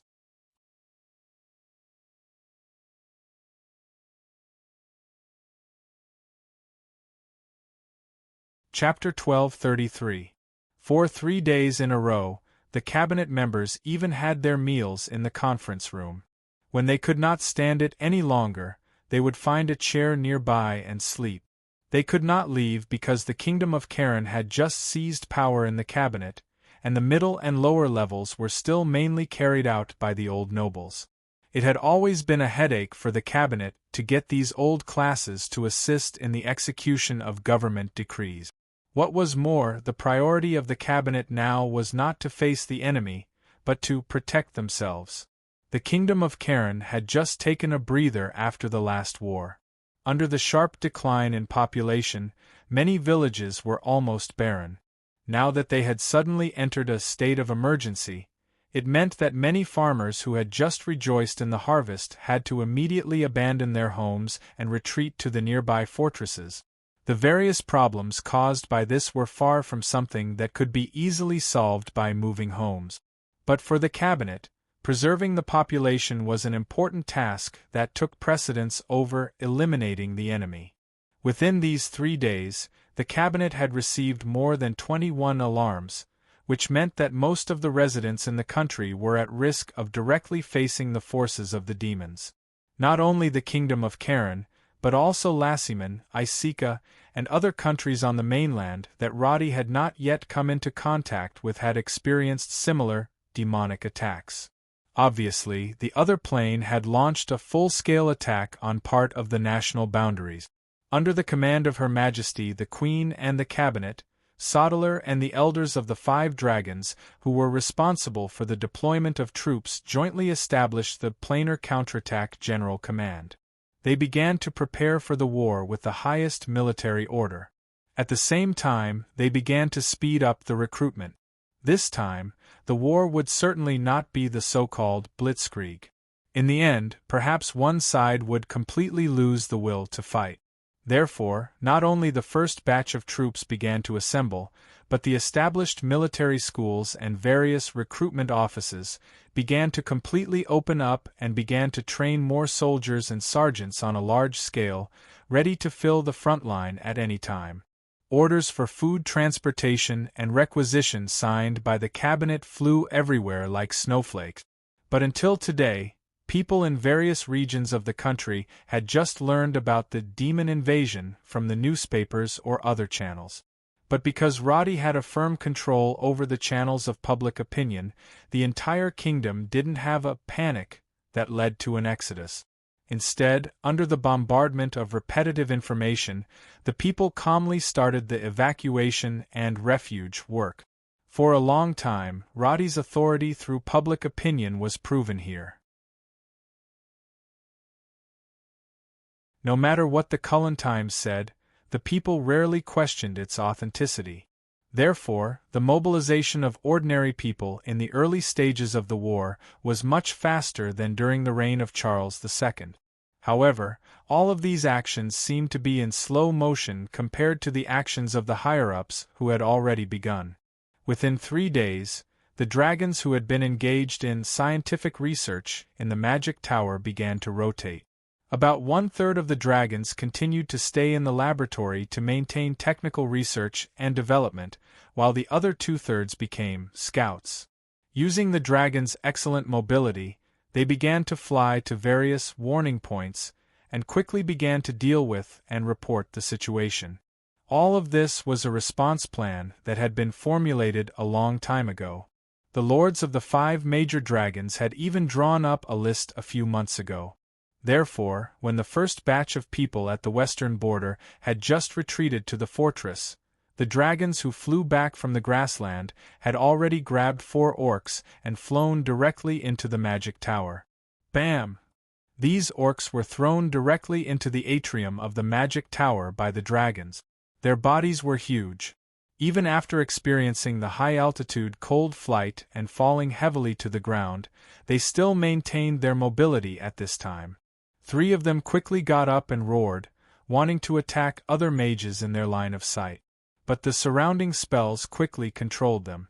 At the same time, large restraints were prepared to tie these orcs up on the spot, not giving them any chance to resist. Confirm confinement. Transfer to Laboratory 16. Roger. The restraints were directly pulled away by the magic circle. The dragons who had just transformed into human form and landed on the ground did not move. They stood on the magic circle for inspection, and finally confirmed that they had not been attacked by the demons. Only then did they deactivate the alert state. Safe. Hearing such words, the green dragon STA who had been tense finally let out a sigh of relief.